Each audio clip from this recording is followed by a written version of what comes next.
It's Thursday night. We are live at a random time. Why? Because I'm traveling and I forgot to tell the team that I had decided to push the live stream back last night because ADHD I decided in my brain and then I forgot to communicate that to people. So totally on me. But we are live tonight. I have, we're finishing up the rest of what we were drinking in the pool earlier today and have some water. So let me know where you're coming in from and what you are drinking.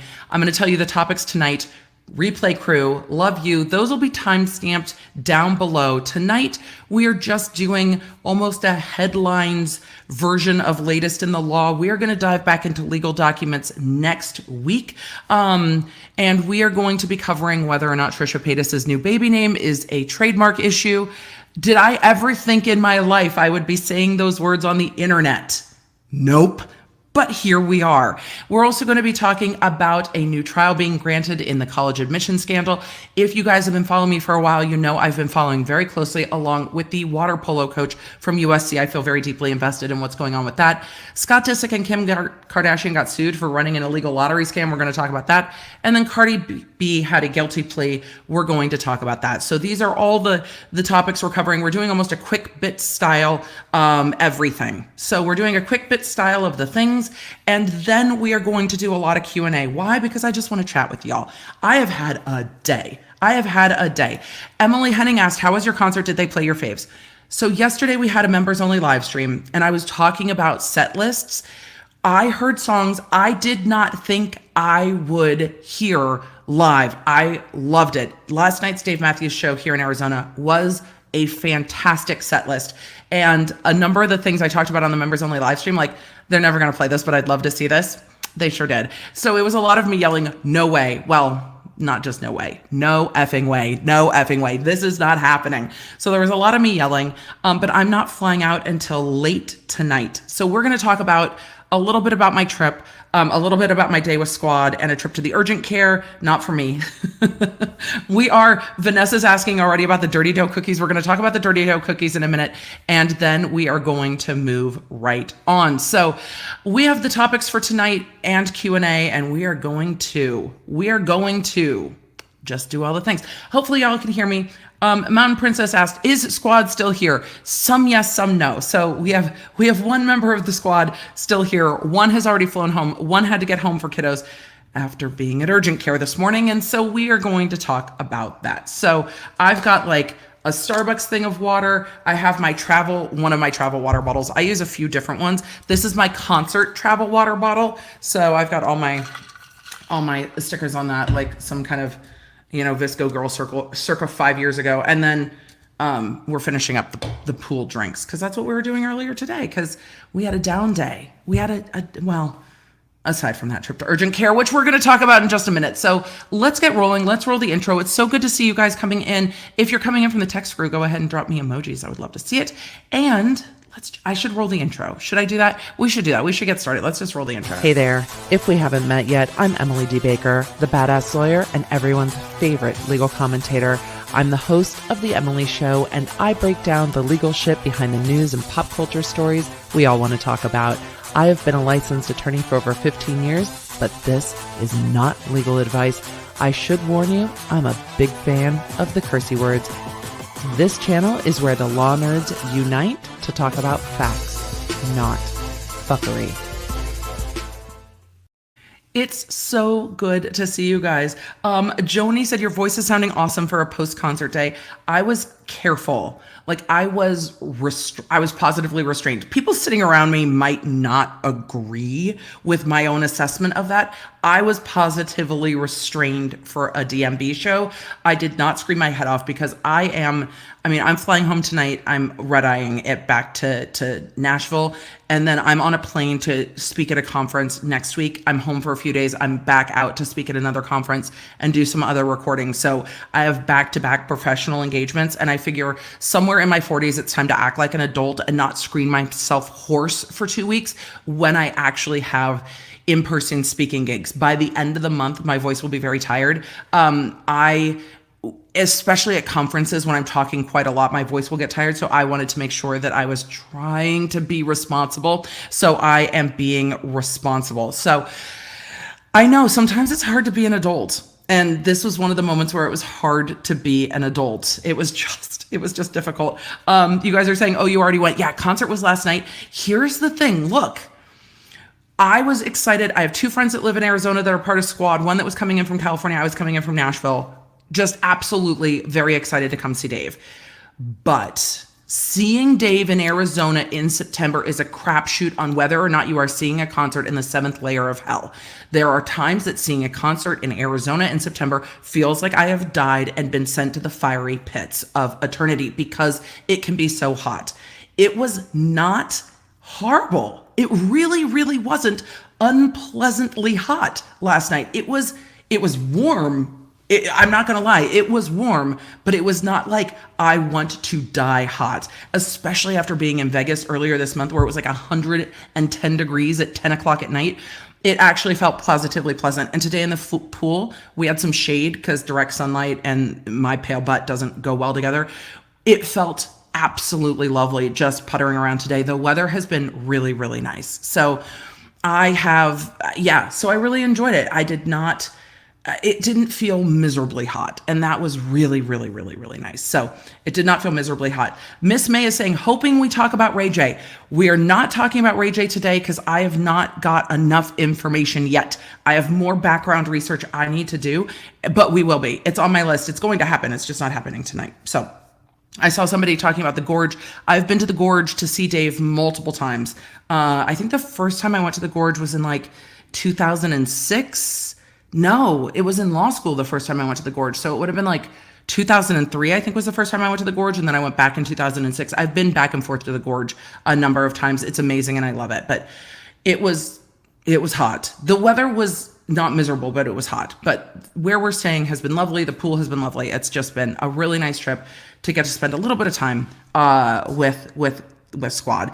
Even though part of today, my friend got into a knife fight while doing dishes with herself and ended up with 5 stitches in her finger from trying to clean a knife. This is not the first time that this friend has cut herself on things. This is a friend who has cut herself on glass, has had glass explode on her in ways I've never even heard of. Her karma for cutting herself is very, very bad. She always ends up sliced in some way. I don't know how it happens, but from putting down a wine glass too hard and it breaking and cutting herself to a shower door exploding and cutting herself to cutting herself washing a knife. So we ended up at urgent care, but blessedly, it was a very short, all things considered, short trip to urgent care, and she's okay and didn't damage anything permanently. So it was just funny because we were sitting chatting, and having some breakfast, and I heard the sink going, obviously, and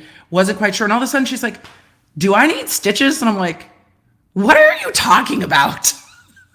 She's like, "I think I might need stitches." I'm like, "Let me look." And I took a look. I'm like, "Yeah, girl, we need to go to urgent care. You need stitches." And I said, "Maybe they can glue it." I mean, glue's always a possibility. Ended up with 5 stitches. So glad she was like, I could just Band-Aid it and then see how it goes. And I'm like, no, unfortunately it's too deep for that. And she was like, "Damn it. I had pool time planned." I was like, "Don't clean the dishes. She's never going to be allowed to touch anything again. Like literally ever. Never going to be allowed to touch anything again." But she is our most accident prone one, I would think, out of the group. But, one of our other friends in Squad did almost cut off her own thumb, washing dishes, and actually had tendon damage and is quite lucky she still has mostly use of her thumb. So we have definitely been this route. We have been this route with everybody. So, Debbie Jo said, general rule of thumb, if you have to ask, you most likely need to go. Yeah, if you're like, do I need to go to urgent care? Probably yes. I'm generally right in that. I mean, I'm not going to talk about work as an EMT because I did not work as an EMT for a super long time. But I've seen enough injuries that I can generally parse what is kind of minor versus what is not minor. And so that was it. Cheer Kitty 7 said, "It's me. I'm the drama." Yeah, that was us. And she was like, "I'm so sorry." I'm like, "Dude, You can't apologize for accidentally hurting yourself. It just happens. We are a group of friends. This is what we do. We take care of each other. It's fine. Like, it's fine. It's better than you having to drive yourself to urgent care because you did it at home by yourself. So, it was just, it's been a trip. And we did try the dirty dough cookies. We saved them till after the concert and we did a whole dirty dough cookie tasting. I will talk about that during Q&A for sure. Note to self, do not wash dishes whenever traveling with Emily. No, I'll handle it. I don't want taking care of it. My taking care of it is everything goes in the dishwasher. It's not that hard. Why are we washing things by hand? It's fine. It's fine. So with that, we should start getting into our topics and then we'll just get into Q&A and we'll get to talk about all of the things. Wait. Oui. Said, my husband shot a nail through his hand and came to me to remove it. I couldn't, so he did it with a clamp. What? I'm assuming there was a nail gun situation. This is something my husband would do. He would be like, it's fine, just yank it out. And I would be like, we're going to the hospital. I just can't. The nice thing is I am absolutely the one that's not going to pass out when you get injured. Like, I've got you. I've got you when you get injured. Stardust said, did you trim your hair or am I tripping? No, it's just, this is layers and the rest of it's just back. It's still drying because I was in the pool and it's still drying. So let us see. I see a lot of questions about other topics. If you guys have questions about other topics, Rachel D, I'm saving this one until later. If you have questions about other topics, I will get to them at Q&A and we'll do all of that. So I have one other case I meant to look up and didn't. So we'll do that too. It was on my list for today and I forgot. So let's get into today's topics and then we'll get to it. But before we get, excuse me. Before we get to today's topics, we have to thank our sponsor because we have a sponsor on our live stream today. Let me tell you, we love a live stream sponsor. YouTube doesn't always love our topics. Our sponsors always love our topics, and today's topics aren't even that spicy, but they're going to be fulfilling, just like our sponsor for today. A huge thank you to today's sponsor, Magic Spoon. I'm not going to lie, when I was in college, I would regularly eat cereal as a meal multiple times a day.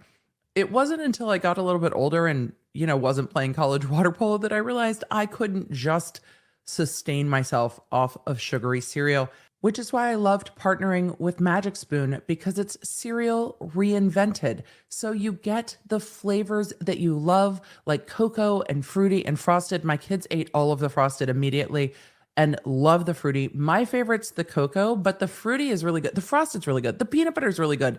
It's the flavors that reinvented. Magic Spoon cereals have 0 grams of sugar, 13 to 14 grams of protein, and only 4 to 5 net grams of carbs in each serving. Only 145 calories per serving. And you can put the milk first or second. Totally your choice. They're also keto-friendly, gluten-free, grain-free, soy-free, and low-carb.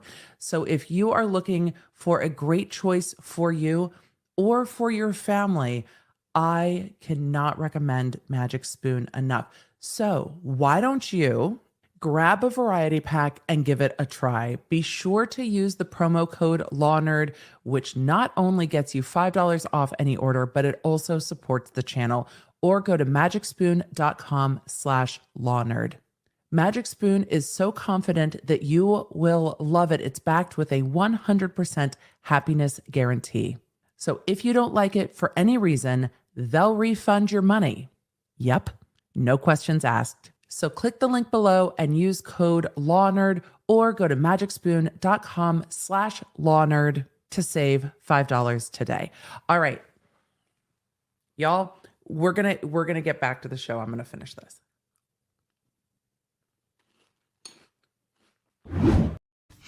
Yep. I actually really did enjoy and do enjoy Magic Spoon. So I was like, yes, I'm happy to partner with you. Cereal is amazing. So with that, we should get into today's topics. I will put up a poll about what you guys want to talk about next. What topic next? Do we talk about college admission scandal, Scott Disick, or Cardi B? But we are starting with YouTube it shouldn't be drama, but maybe it's going to be drama. I feel like there's drama. I mean, because whenever we're talking about Trisha Paytas, there's drama. My husband never remembers who any of the internet personalities are, so it's going to be funny when I try to explain this story to him later. But for today, we're just talking about this announcement that came out originally on, well, I think it started on Twitter, as all things, not all things, as often things do. And then we will go to our next topic. But let's talk real quick about Trisha why can't I talk? Trisha Paytas's baby name. Again, things I never thought would be legal topics. I never thought a YouTube creator's baby name would be a legal topic. Yet here we are. Trisha Paytas has named her first child Malibu Barbie. So a lot of you are going, wait a second, I thought Mattel really regulates their trademarks. You would be correct. And a huge congratulations for Trisha Paytas. The birth of a child is always such a wonderful thing to celebrate. I don't know if she's trolling us, because with Trisha Paytas, I never know if I'm being trolled. I get confused, but I don't imagine that she would be trolling the birth of her daughter. I just can't imagine that she would be doing that, right? Pinned tweet, she has arrived. Malibu Barbie Paytas Hackman, born 9/14/2022, 8.9 pounds, 21.5 inches. Congratulations, Malibu Barbie. I hope you get to go to your dream home. But here are some problems. Everybody wants to know, isn't Malibu Barbie trademarked? Yes, but not trademarked in the way that you can't name someone Malibu Barbie. But if she ever wanted to create anything with her daughter, it's going to be trademarked in most categories. So she's not going to be able, I mean, yes, the name Malibu, but she's not going to be able to use the full name Malibu Barbie when she does a lot of things. And we're going to talk about the Kardashians more. We've seen the Kardashians do this so successfully with the trademarking of every one of their kids' names, with the trademarking of all of their different family names. We see influencers and celebrities trademarking their baby names. So I don't know if the birth certificate is going to say Malibu Barbie Paytas Hackman or not, or if it is going to be Malibu Paytas Hackman. And if it's Malibu Paytas Hackman, it's not going to be terrible.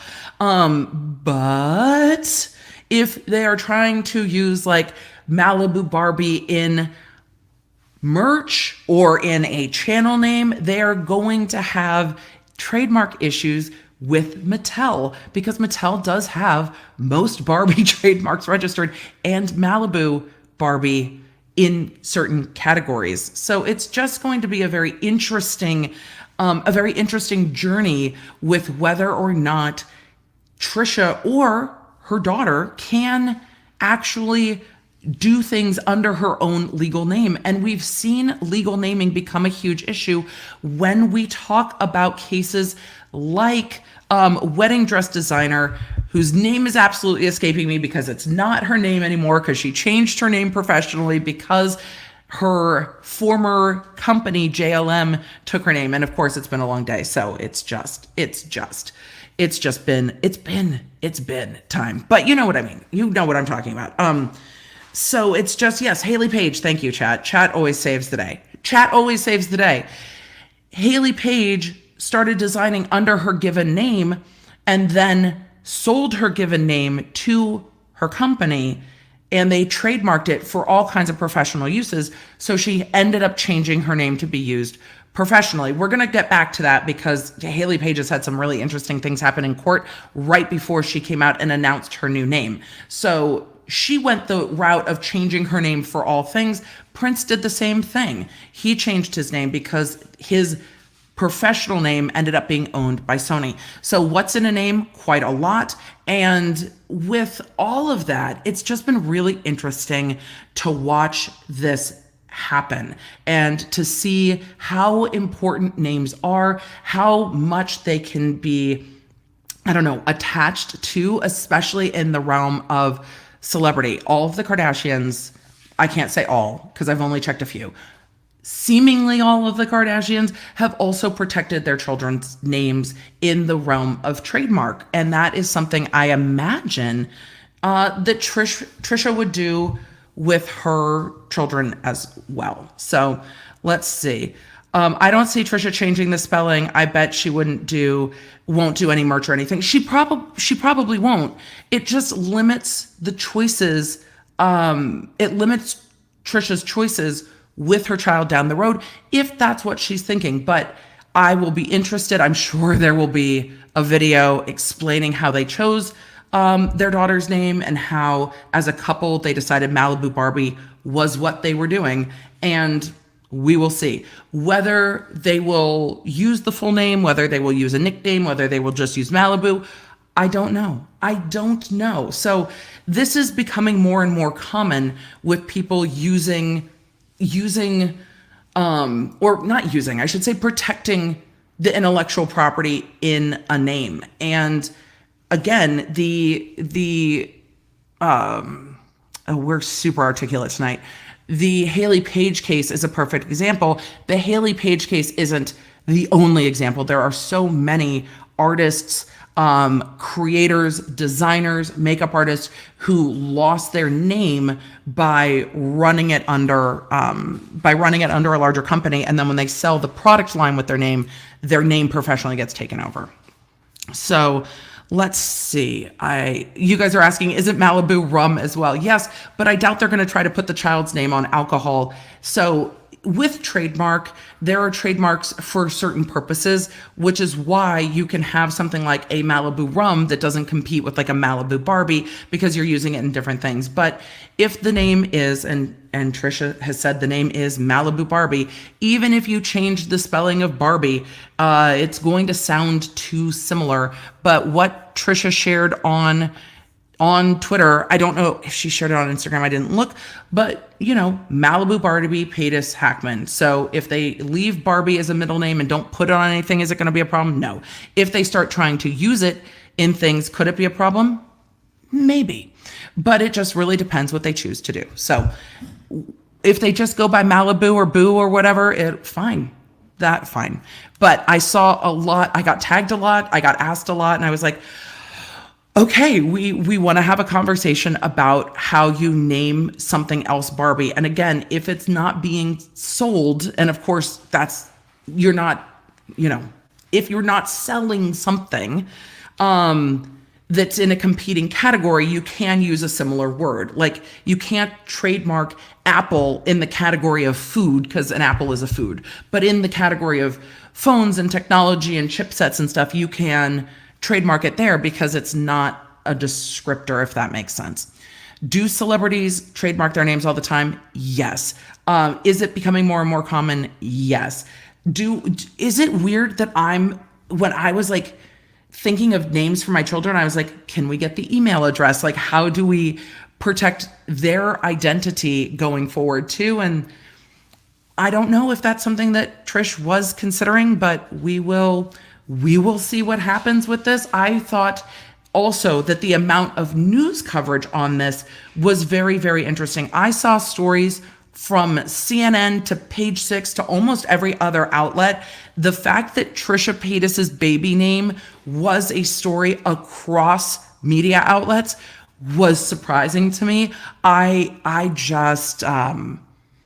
was surprised. Let's look at what Page Six has to say before we move on and go from there. And again, a huge congratulations to Trisha and Moses. The birth of a child is always a wonderful blessing. But the name is what's grabbing headlines, which is why I'm always so curious about whether that was part of the decision. Is that terrible that I'm curious? Is that part of the decision? I don't know. Because look, living in LA, the name Malibu is not going to be weird. You guys are saying, wait, the story was on. Yes, CNN has covered it. I will have to go find that one. Let's look at Page Six first, and then I'll go find it. When I was noodly Googling around, I saw it from multiple outlets, and I'm like, why is this? Why? So, YouTuber Trisha Paytas gives birth to baby girl, names her Malibu Barbie. And again, was this part of the calculus in deciding this name? I don't know. And I don't hate the name Malibu at all. I think it's great. The Barbie part gives me pause, but again, you get to choose. You get to choose your kid's name. Somebody said must be a slow news day. I mean, that's a very fair point. Let's see if we can scrape the ads off of this. There we go. YouTube star 34 gave birth to a baby girl Wednesday, naming the infant Malibu Barbie. She has arrived. Hearts. The quote, daddy issues singer captioned the newborn's Instagram debut on Thursday, meet our daughter. In the sweet social media upload, Paytas and Malibu matched in strawberry patterned outfits. They were giving strawberry shortcake vibes. The celebrity Big Brother alum's husband, Moses Hackman, joined the pair in one of the sweet hospital snaps. Hackman, 44, wed Paytas in December 2021, 1 year after he got down on one knee. Page 6 has just gone with all the things. Although the former Frenemies co-host, here's Frenemies. I didn't expect that. Although the former Frenemies co-host has been vocal about her inability to conceive over the years, the couple announced in February that Paytas was pregnant. Which again, it seems that it's something that she has been wanting for a long time, and I'm very happy for her in that. Let's see. Those are up next. These are photos. Oh, darn it. The problem is the ad blocker has now killed the ability to look at this article. Oh, because this is a scroller of posts. Look, here's what I appreciate. Let's just go to what we appreciate about Trisha's post. It doesn't seem that she did a overblown photo shoot at the hospital. I think the family looks lovely. I think these photos feel very real and very authentic. I'm sure her audience feels very connected because of this. And I love seeing a real photo and not like a photo shoot in the hospital. So for that, I appreciate it. I truly do. I appreciate that. Because again, I think they look lovely. The whole family looks happy and content. Love to see it. Love at first heartbeat. Happy Valentine's Day. Paytas captioned the ultrasound photo in a post of his own. Hackman wrote, Mom and Dad, best Valentine's Day gift ever. Let's see. When Paytas announced last week that she was 1 centimeter dilated and going into labor the same day that Queen Elizabeth II died, a viral meme claimed they gave birth. Look, man, I saw that this was going around the internet and I didn't understand at the time. I still don't understand, but we're just going to keep reading the story. A viral meme claimed they gave birth to a reincarnation of the late monarch. How did that even take hold? Paytas clarified that she was still very much pregnant in a September 9th Instagram post. What a weird thing to have to comment on the internet. It's like, I did not give birth to a reincarnated QE2. Like, what is happening on the internet? Like, the internet can be a weird place. The internet can be a weird place. So let's see. It goes on to say, I almost felt sad yesterday to tell people this. The influencer wrote, the internet is a weird place. Oh, keep reading, Emily. I don't know how these rumors get started or why. I mean, sorry to the royal family and my baby. Paytas continued. Felt weird to say anything at all, but so many people IRL that we know had been texting and calling about this. So then the people they know in real life were calling and asking if she had given birth. That's gotta be strange. The then expectant star added that her dad even checked in, concluding, for people genuinely excited for us, we can't, can we keep the same energy for the next week? It was very kind of and nice to hear, but will be even more fun when the baby is here with us. So there we go. The Foxy Project said, I appreciate the fact that she didn't do a full face of makeup for the first pictures. I do too. I think the photos that she shared are truly, truly lovely. I mean, for as problematic as a YouTuber Trisha is, which is not what we're really getting into today. We're just talking about the legal questions that I got asked a lot in my DMs. I think the photos that she put out were really lovely. I really do. And that's, great for them. But, if they try to do things professionally with their child later, or their child becomes a personality or something down the road, then the name could become a problem. But people take stage names all the time. People take professional names that are not their given names all the time. And with that, hopefully they won't be making merch that Mattel's going to turn around and be like, hey, Barbie's trademarked up one side and down the other. So while you can name your child something that's trademarked, and we see that all the time with brands, you can't then do anything else with it. So naming people, not a problem with trademark. Doing things with it can then be a problem with trademark. And hopefully that clarifies and kind of puts a pin on whether Trisha Paytas is using the Barbie name. What's really interesting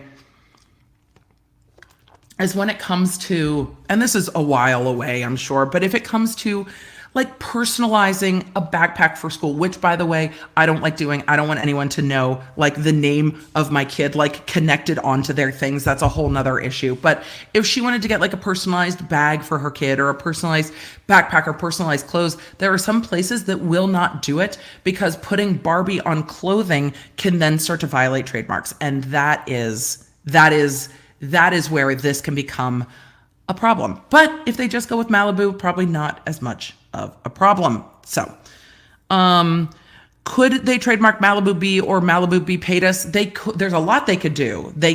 Barbie is going to be hard, and in some categories, Malibu may also be hard because there are some categories where Malibu is also trademarked. But again, you know, if Trisha is not going the Kardashian route of trademarking all of their kids' names for future use and protecting them for future use, then it's probably fine. She can just buy the trademarked Barbie merch anyway. An excellent point. It already exists. It's like, look, it's for you. It says Barbie. It's an interesting thing. It's an interesting thing. The headlines were interesting, and I thought there was room for a little bit of a legal conversation there. We should check in with the poll that we put up. I'm going to look at a few of our super chats and questions before we move on. Maddie said, Emily, where did you find the Dirty Dough cookies? We had to drive to Far and Gone in Arizona near the airport. I think that's Tempe. Was it Tempe? Were we in Tempe, Trey? She's like nodding at me. So I think we were in Tempe. I went on the phone. They're in Arizona. I think there's also a location in Utah. So we went to the location in Arizona. So that's where we found that. Let's see. Looks like the Chrisleys might get their new trial too. I've seen other outlets starting to report on this. I will be covering the Chrisleys again next week. There is more information to be had and to be shared, and we will be circling back to it. Their motion for new trial was very strong, which is why we're talking about another motion for new trial today, just to take a look at these things. Let's see. I'm going to get to this during questions. Deanne said, I got my fax hat today. There we go. We can be twins. I love these hats so much. Emily said, my parents knew Dave Matthews when he was Dave the bartender in Charlottesville, Virginia. Now I'm at UVA. In Seville, congratulations at being at UVA. He has such deep roots to Virginia. That's a really cool thing. Charlottesville, Virginia is such a special place for Dave because it's the origin story of the band. But I love that your parents knew Dave. It's amazing. I mean, I feel like I know Dave. I don't. Patrick said Entertainer's Secret and Grethers. I use Entertainer's Secret. I have it, but it only does so much if I am not a responsible human with my voice. Love Living Peach Dream said, love your into, maybe can give it purple hair upgrade. I might have read that. Oh, love your intro. Maybe you can give it a purple hair upgrade. We are going to be doing an upgrade on the intro. We just haven't had a chance yet. It's been at the kind of the back of the list. Random Channel 7878. Do people trademark names have to put TM after their names? It depends on the usage and it depends on how they're using it and where. So you will see it sometimes and not other times. You see this, with celebrities and athletes and influencers and stuff. It just depends on where you are using it. So Valkyrie Art said, why would you trademark your child's name? Deadass. I never thought this was even a thing at all. And are y'all going to commercialize your own kids before they even open their eyes? It's a great question. There are, especially when you're in the realm, not maybe in the realm of a online celebrity like Trisha Paytas, but in the realm of a Kardashian, once they announce their name, there will be people who will go out and buy northwestkardashian.com and sit on those names and sit on URLs and stuff that the kids might want to use when they're older, or the family might want to use if they release a line that comes in connection with the whole family. If Chloe released a Good American Kids line and the kid's name was going to be connected to it, you have to protect some of those things. And it stops people from intellectual property squatting. This is a whole other realm of conversation about, and I'm sure the Kardashians have these conversations with their lawyers before they even give birth to their kids, once they've picked the name, and protect those names in different categories so that other people can't capitalize off the names of their children, and to really protect that intellectual property.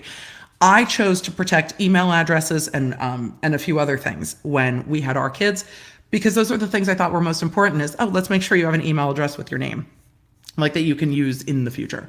So that's where I was doing that. Let's see, Just Be Kids, no personalization. Is that from too much or too little colorful images catalog in your childhood? I am not quite sure of the question. I'm not quite sure of the question. No person, like my kids not having personalization is a personal safety issue for me. And that's on like backpacks and stuff that's identifiable, not stuff that's in their rooms. And my kids have always been okay with that. Amy asked, are you getting the new iPhone Pro Max tomorrow? It's purple. Some of them are purple. And yes, hopefully my iPhone 14 Pro Max will be delivered tomorrow. So what topics next? We voted. You took a poll. You decided college admission scandal, then Scott Disick and Kim Kardashian. Oh, we need to put what the one thing I'm missing on that poll that I don't see is Cardi B pleads guilty. But college admission scandal won. So then we will run off Scott Disick and Kim Kardashian, same story, against Cardi B. But college admission scandal is next. Let's do it. Let's talk about it. I have been covering this story for a while. Let me switch. It's so hard streaming. I'm now used to having all of my, I am so used to having like all of my stuff prepped on my multiple screens. So now when I'm traveling with just my laptop, I feel so scattered. I'm like, wait a second. It's just like, it's just one thing. It's just one thing. Okay. So, excuse me. Let us talk about the college admission scandal. I'm going to give a very quick road so far. I'm going to swoop and then I'm going to have to cough because that's coming. So we're going to swoop, we're going to cough, and then we're going to get into it. We swooped. We coughed. The college admission scandal has been ongoing for a number of years now with these prosecutions. We followed along with some of them. I talked about the college admission scandal when it first broke, not only as a way of like, how do these things happen? And what happened is the feds were talking to somebody like, hey, you're doing this. And they're like, cool. But did you know that these people are doing this? Look, man. The amount of people that will literally drop a dime on somebody else is vast. So it was, yeah. I know you're looking at me, but can I give you some information on them and you go easier on me? This is very commonly done. So somebody was being investigated. They dropped on a coach and on the lead singer guy.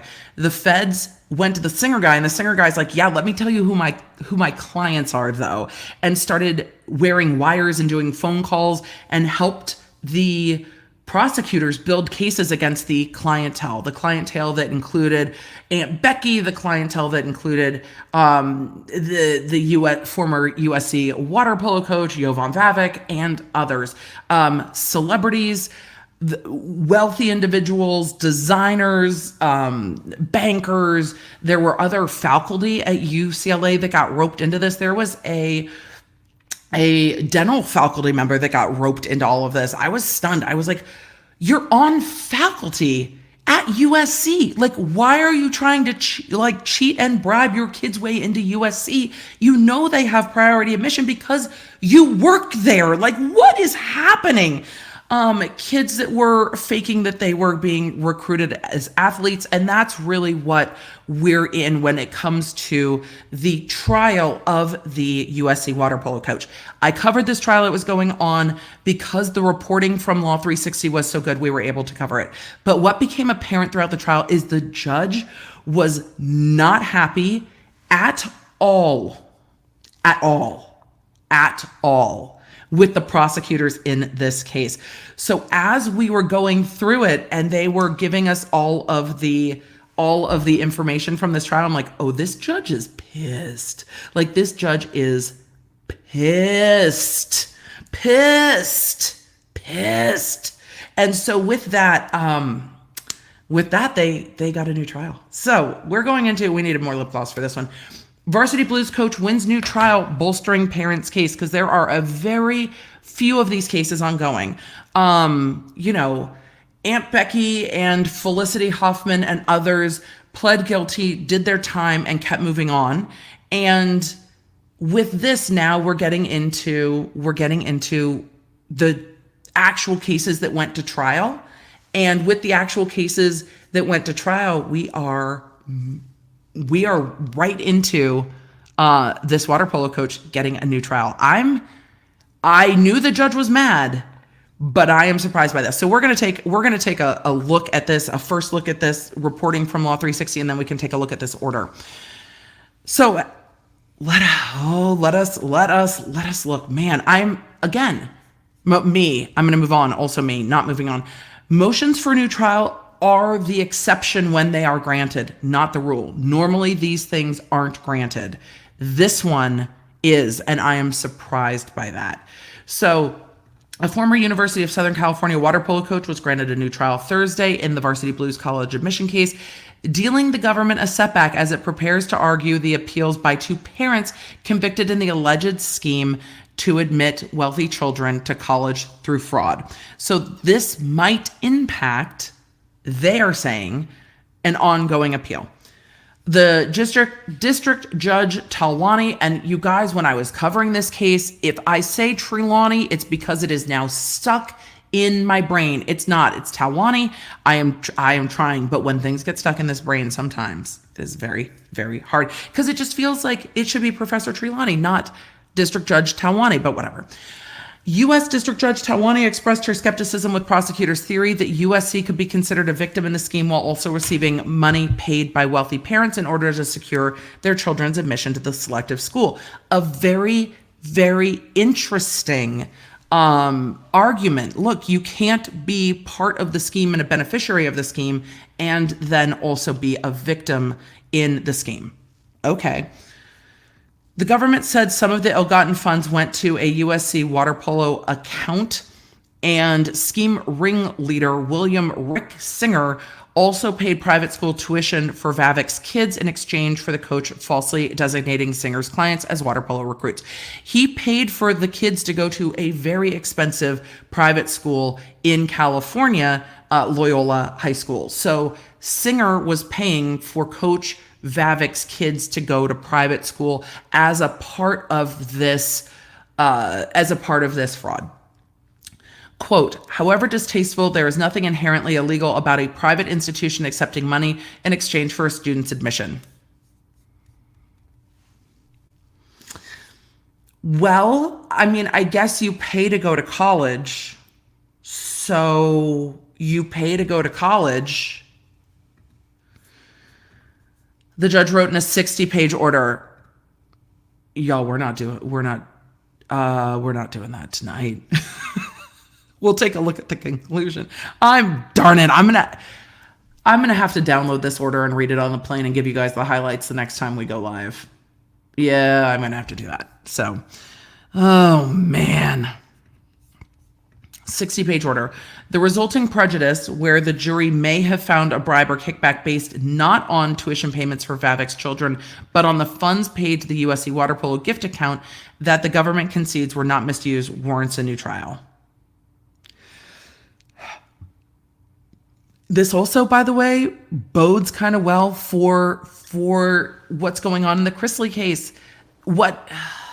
Just by reading this, and again, this is a first look, the resulting prejudice where the jury may have found a bribe or kickback based not on tuition payments for Vavek's children, but on funds paid to the USC water polo gift account that the government concedes were not misused, warrants a new trial. That is a kind of minimal level of confusion. When we look at the Chrisley trial, we've got allegations that a witness blatantly lied on the stand. So much more significant than this. I'm trying to make this a little bit bigger. Hard when I'm on just the laptop.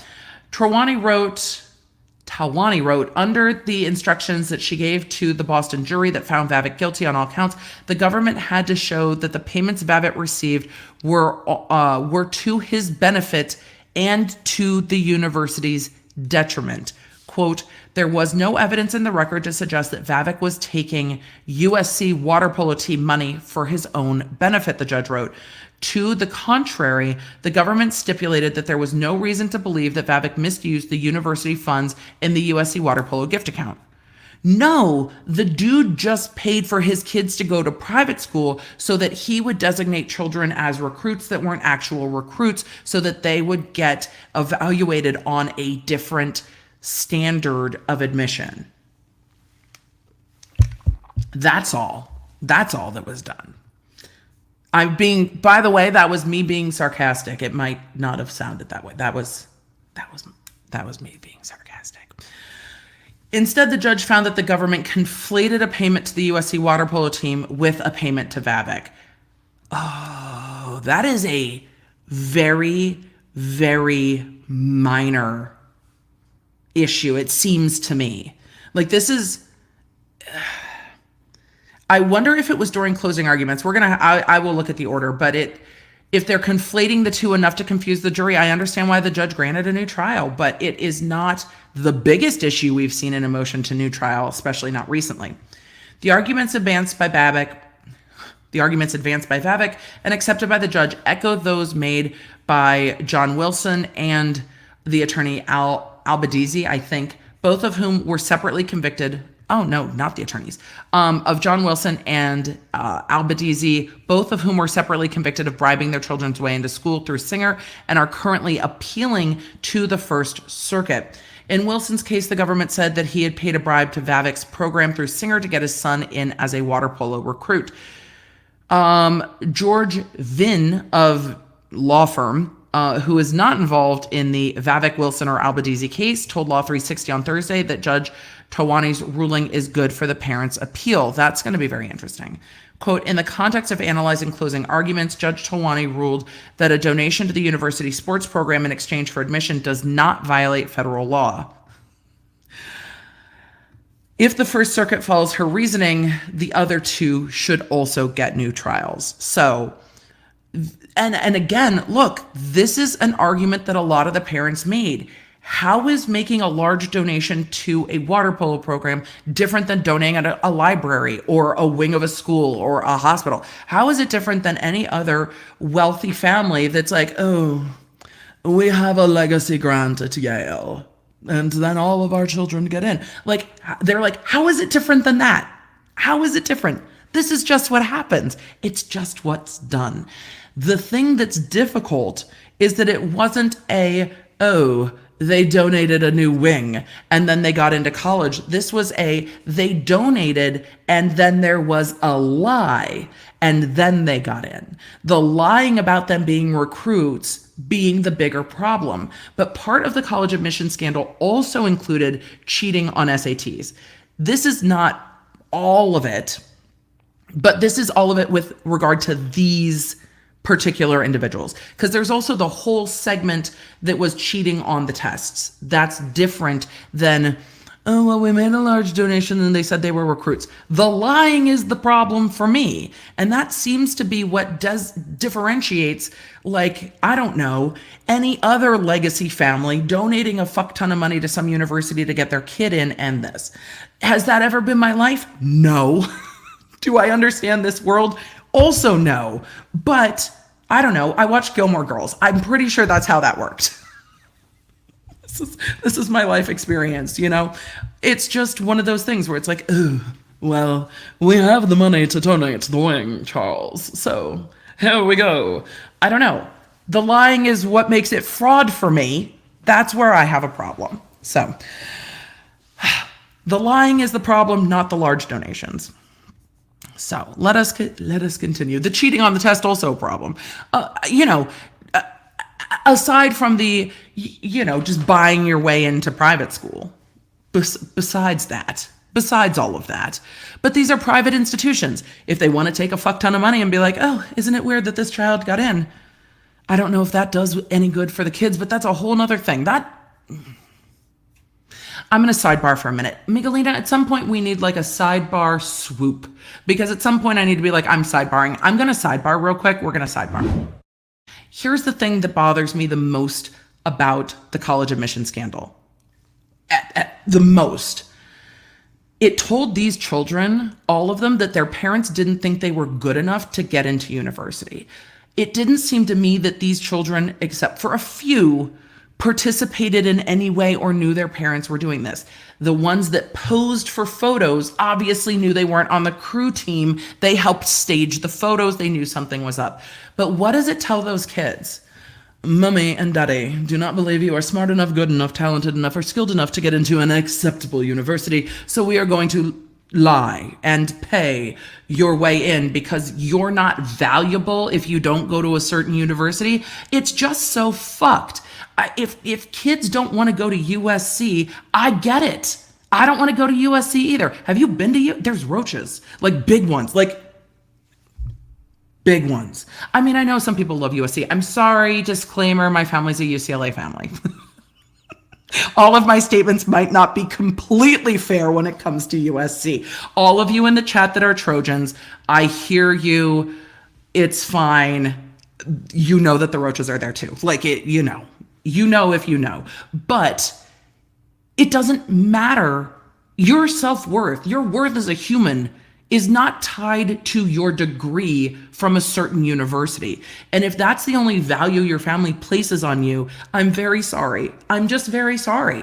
That's not how it should be. And that's what it says to all of these kids. I don't think you're capable or good enough to get into university and succeed on your own. So we are going to use our money, influence, privilege, and power to get you into an acceptable school so you will be acceptable. It's just fucked. And I don't feel all the way bad for Olivia Jade, but there were times when she was like, I really just wanted to go to U of A where my friends were going, and my parents said it wasn't okay. Let children make some choice and have some agency over the direction of their life, even if you don't understand it. Let them figure it out. At some point, they have to make choices. It's the thing that made me maddest about all of this. Was I shocked about rich parents pulling strings for their kids? No. Was I shocked about the level of money that this went to? No. Was I shocked that they were trying to use the fact that admission standards are lower for athletes? By the way, praise, because that's how I got into undergrad, but that admission standards were lower for athletes? No. Am I surprised that rich people find loopholes for shit all the time and because other rich people write the loopholes? No. None of this shocked me. What shocked me is the message this sends to kids. Lonely Store Mannequin said, I live in USC housing, and yesterday I killed a huge flying cockroach in my hallway. Yeah, they're massive. It's my number one takeaway from spending time at USC with friends that lived on campus. It is obviously scarred in my brain. Underlying, I'm sad for the kids because privileged parents with wealth are going to do the shit they're going to do, but I think it sends a terrible message to their kids. At some point, your kids have to stand on their own and be proud of their accomplishments, even if those accomplishments are not what you would have chosen for them. I'm done soapboxing. Let's finish up this story about Jovan Vavek getting a new trial. I mean, it's not going to be inexpensive for him to have a new trial, but I mean, I suppose he's thrilled. I would be thrilled. If you're the defense attorney on this, you're thrilled. These motions are a long shot for most cases. Let's see. Judge Talwani also took issue with the government building much of its case on out-of-court statements made by Singer. Oh, they sure did. The judge was pissed at them mid-trial on that. And you know they're not going to get favorable rulings. Now that they've done this trial once, it's going to be much harder for them to do this trial again. I wonder if they will try. I don't know. Pride of a prosecutor might lead them to, but they are going to have a hard time going after this for a second bite of the apple. The judge took issue with much of the government's case being built on out-of-court statements made by Singer, an admitted fraudster whose questionable credibility kept him off the witness stand throughout the Vavek trial, as well as the case against others. This is paralleling the Chrisley case a lot. There is a witness in the Chrisley case we haven't talked about a lot who also has a history. And again, if they're using out-of-court statements, but they don't bring in the person because of the person's history for truthfulness, it raises questions.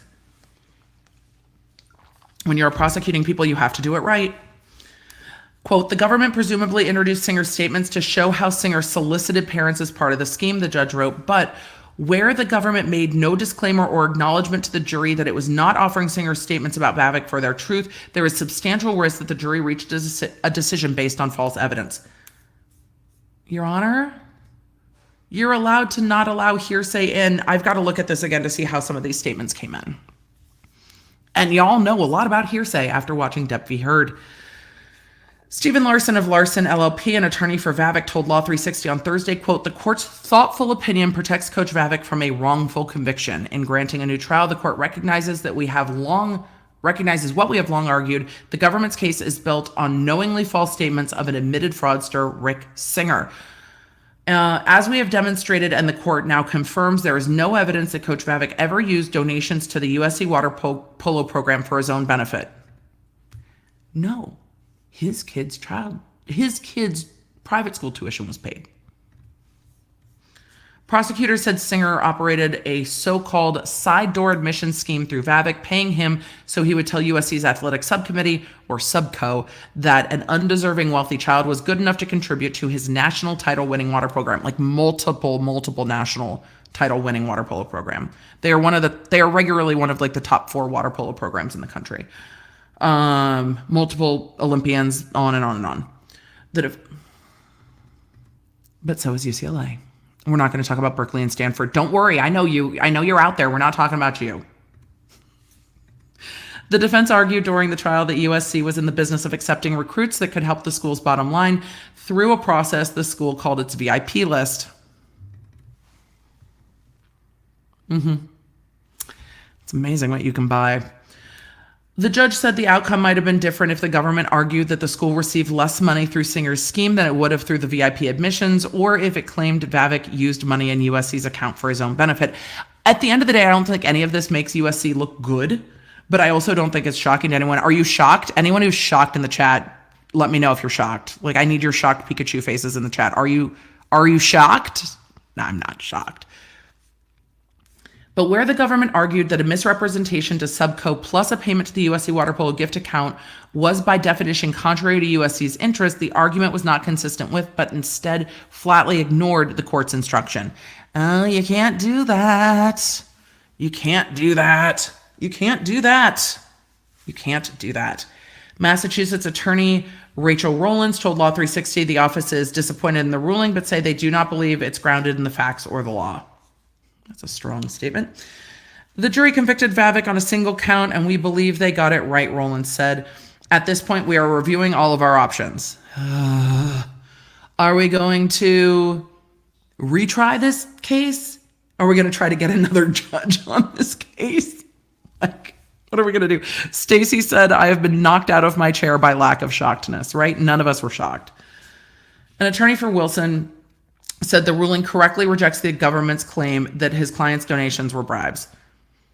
Okay, just as much as we're maybe not shocked by this side door admission program and like money buying access, are we also shocked by maybe the government overreaching in these prosecutions?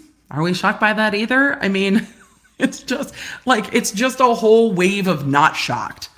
The thing I'm most shocked about is that the motion for new trial was granted and that the order is 60 pages long. That's where I'm surprised.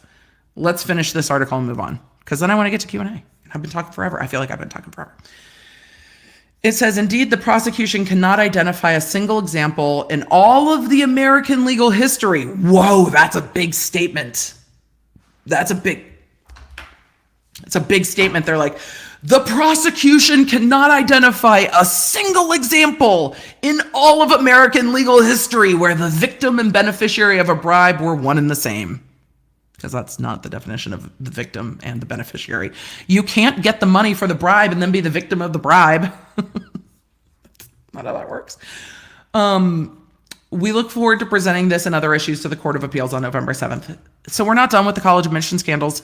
You guys have to let me know if you want to hear more about this, because a lot of the time YouTube decides what topics you're interested in and lets me know what topics you're interested in a variety of ways. If you want to hear more about college admissions, I am happy to dive deeper into these appeals and into bribery and if this is government overreaching. The white collar crimes on the federal level are very broad and they can be construed a lot of different ways. When we look at things like wire fraud, you're like, wait, how are all of these cases wire fraud? Correct. Wire fraud is a very broad and open concept that swoops in quite a lot of people. It doesn't mean all those people didn't do shit, but it also doesn't mean that it's exactly clear what the illegal shit is, which makes it harder. right? So I am so happy to cover this more. You just have to let me know, not just in the chat, but also in the comments down below. Okay, let's see. I'm here for your ongoing shade towards the water polo coach. I mean, look, I'm just a short girl who was trying to make it in collegiate athletics and got to play Division I water polo on the East Coast because I was brutally told that I was not tall enough to play on the West Coast and that I shouldn't try. So do I have some personal feelings about it? Yes. Am I also a Bruin family? Yes. Will I make those personal feelings clear to you? Yes. Does it necessarily mean somebody is wrong? No, we're going to do the shade and then we're going to keep covering the case. And then we're going to keep covering the case. A very winning water polo team. Look. And this is men's water polo, not women's. So we're going to just keep going. All the shade. So let me know what you think about the college admission. How short is short? Well, see, short for Division I water polo and short for the world are two totally different things. But it, just over 5'6", short for water polo, not short for the world. That they're very different things. Very different things. My brother stole all of my height. I'm pretty sure that's how genetics works. I don't know. Not an expert, but I'm pretty sure that's how that worked. It was stolen from me. I'm teasing. Let's see. We had a poll going up about what topic we were covering next. This is just a choose your own adventure this evening. Cat Wright said taller than me. Cat Wright, were you trying to play water polo though? Water polo, like volleyball, is very much height determinative. I would have been no good at other things. I do not do well on land. I am much better on water. So, water polo worked for me, but also did not work for me. Let's see. Somebody's like watered down the DNA. That's exactly how that works. All right, Disick and Kardashian definitely lost to Cardi B. I would have to add those together. Let's see, because Disick and Kardashian are the same, and it's 25, 22, so 20, 47 to 52. So Cardi B is up next. Y'all voted that we're going to answer the people today, and then we're going to talk about Cardi B, and then we'll quickly get to Disick and Kardashian. And then if you guys are interested, we'll do a deeper dive into that. I haven't pulled the lawsuit yet, but I will. I was very surprised to see this story breaking this morning. And I was like, wait, what's happening? I am going to give a quick disclaimer. I completely forgot this case was happening. Completely forgot this case was happening until I saw the news of the plea today. So I have not done deep dives into this case. I have not looked deeply into the facts of this case. We are just covering the reporting on this case. So with that, thank you, all of you, for being mindful as we talk about, Cardi B and continuing to keep it classy. So let us move on to rapper Cardi B pleads guilty in 2 misdemeanors in New York strip club fight. I don't know when this fight happened. I'm very much hoping that the Reuters article fills us all in. This is a first look. It's going to be very interesting. So apparently they had photos in the courtroom. I'm assuming that this is a state court. Rapper Cardi B appears at the Queens County Criminal Court in Queens, New York, September 15th, 2022. State courtroom. So I don't think there was video, but there were photos. So with that, Grammy Award-winning rapper Cardi B pleads guilty on Thursday to 2 misdemeanors stemming from a 2018 fight. How is this just getting into court now? Did the pandemic delay this? I'm wondering why this 2018 fight is just taking a plea now. Nate the lawyer played a video on his channel with her fighting. I will go look at his coverage. I will go look at his coverage on it.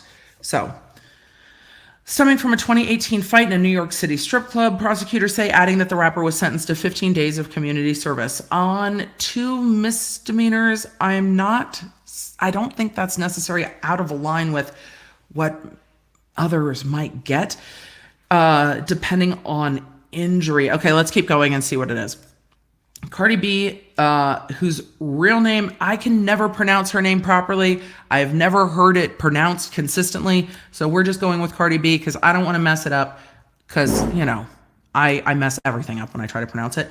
Also agreed to a 3-year order of protection for the victims. Okay, so 3 years of stay away and 15 days of community service. Her plea covered one count of third-degree assault. So this is going to be one of their lowest levels of assault, and one count of second-degree reckless endangerment, which is even going to be lower than assault. So during the 2018 incident, police said the rapper was at Angel's strip club in Queens, where she argued with two of the club's bartenders, and a fight broke out thereafter. Don't fight with the bartenders. She had accused one of them of having an affair with her husband. Oh, that's okay.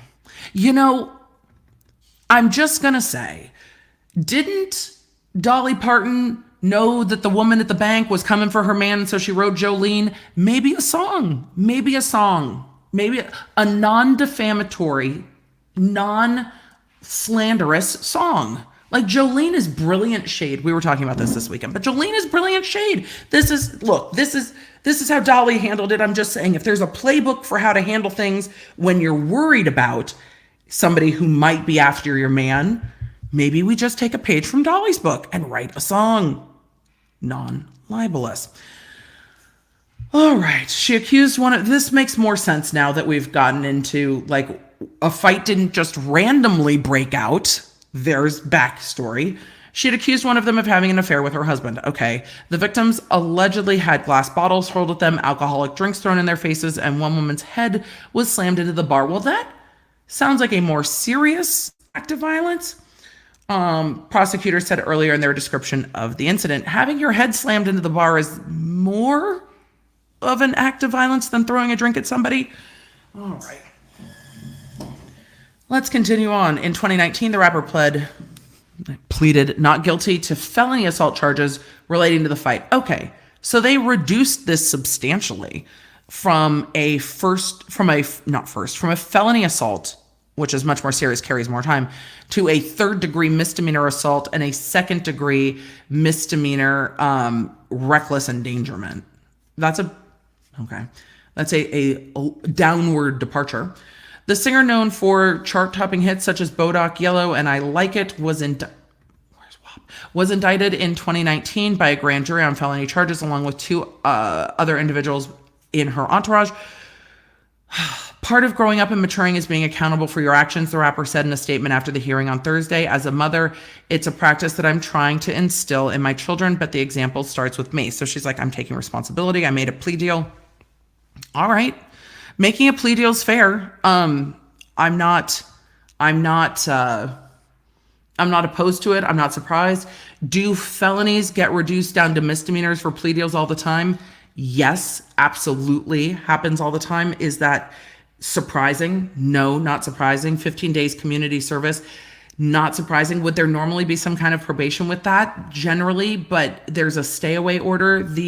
There might be probation during the period of the stay away order. I don't know if the victims are that interested. There might have also, this is what I want to know. This is the question I have as we look at this more. I wonder if there was also a civil settlement, like, yo, Cardi, if she, I don't know if it was her, they said someone was slammed into a bar and that 3 people were charged. Could there have also been a civil compromise in this where the victims were compensated, medical bills were taken care of, and then this got reduced and settled? It could absolutely happen. Does that always happen? No. Could it happen, especially when one party has money? Yes. And if the victims aren't opposing this, I'm not surprised it happened. You know, it sounds like Cardi made a statement saying, I took responsibility, I'm pleading guilty, and we're moving on. So I will absolutely take a look more into this if we want to, but it seems like it's done. But I think there was probably some civil stuff going on behind the scene. That would be my guess. And if the indictment came down in 2019, I'm not surprised this got delayed like everything else did by the pandemic. So, does pleading guilty give her a criminal record? So technically, yes, but it's misdemeanors, and misdemeanors can be removed off of your record after a period of time. When I hear someone say, oh, they have a criminal record, my brain goes to felony records, and felony, convictions, not necessarily misdemeanors. That's just me. So between technical and colloquially, we're kind of at two different places. But with misdemeanors, they can also be dropped off of your record after a period of time, especially if you don't get into trouble again. So technically, she has misdemeanor convictions, and I think that's the most accurate way to say that. Hopefully that answered the question somewhat well, we hope. Kristen Russell, thank you for the generous super chat. Finally got you live. Keep doing what you do. Thank you. I will. Sometimes we just have to change the times around, especially in September. There's so much travel. So e.g. speeding tickets. Yeah. Speeding tickets and stuff like that. Some of those can be misdemeanor convictions. So, let us continue. Tammy Harris over on Facebook said if she didn't have a child, I guess she would not take responsibility.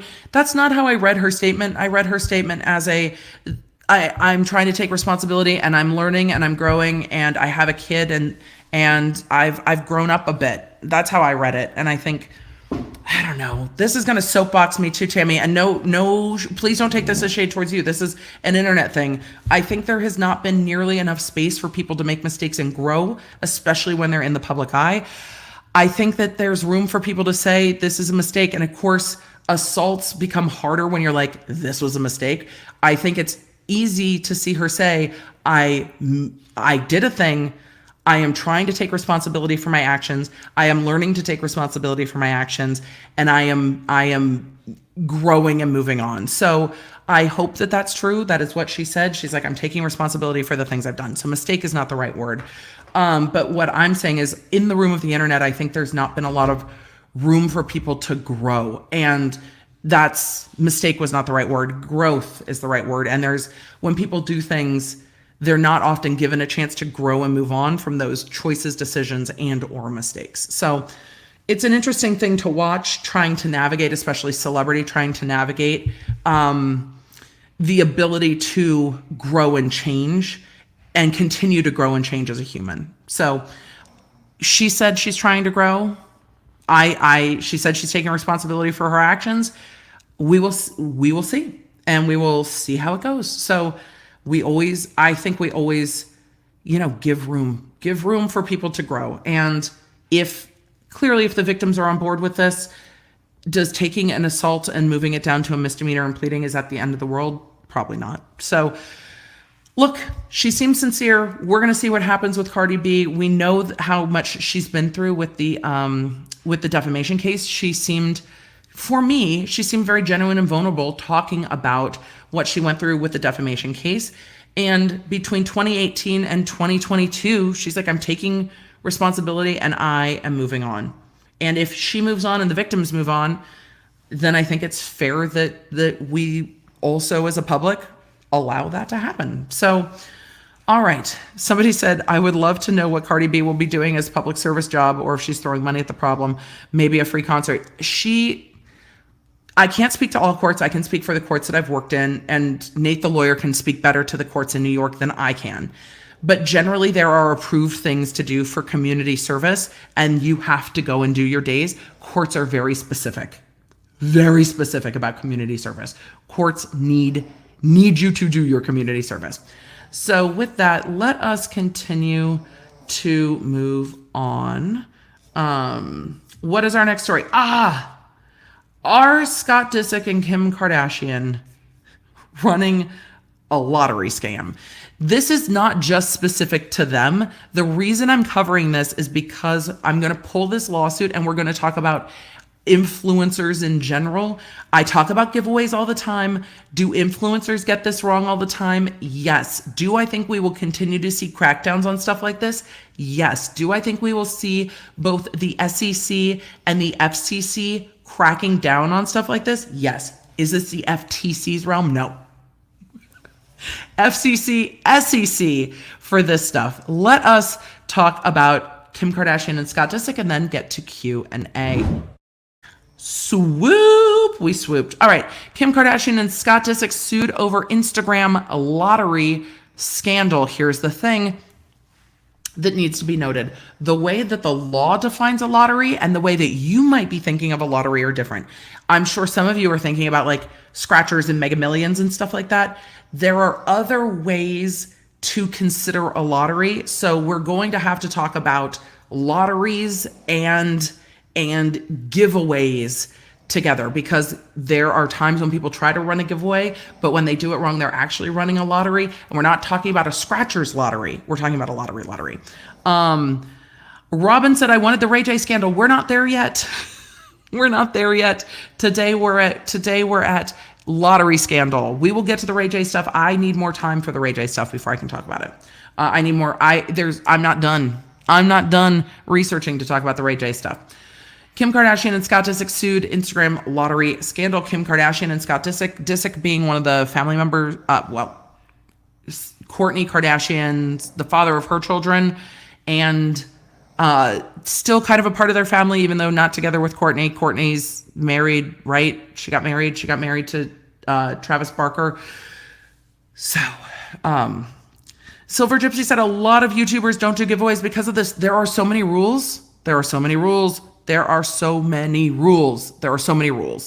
So running a giveaway legally can be very, very challenging on social media.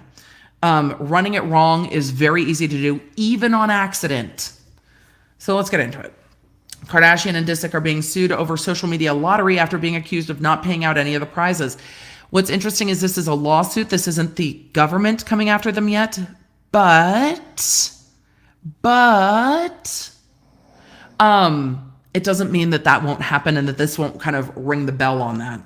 According to legal documents, the lawsuit is seeking $20 million from each, so $40 million, along with from each of the stars, along with an Australian company. According to the suit, reality stars Kim Kardashian and Scott Disick are being sued for allegedly hawking the lottery but not coughing up any prizes. All right. The documents claim Kardashian and Disick jointly created a lottery where the winner would get $100,000, 2 first-class tickets to LA, a 3-night stay in Beverly Hills, and probably the most appealing aspect of the winnings, they would be able to, quote, shop like Kim Kardashian. This might be, let's keep going. Again, I have not gotten to the underlying documents. I've been looking for them, but I haven't found them yet. So let's see. However, the two are now being sued as the lawsuit claims the 2020 lottery was fake and the real purpose of the so-called lottery was for the celebrities to work with an Australian company. I mean, was it limited to Australia? Was it? All right, let's keep going. The Australian company Curated is also being sued, claiming it has sold personal information to advertisers. Oh, I have questions. We have a lot of problems. I have questions. At the time, and according to the case, winners of the lottery were announced via Instagram. However, those winners' Instagram accounts were soon switched to private. Huh. That's odd. All right.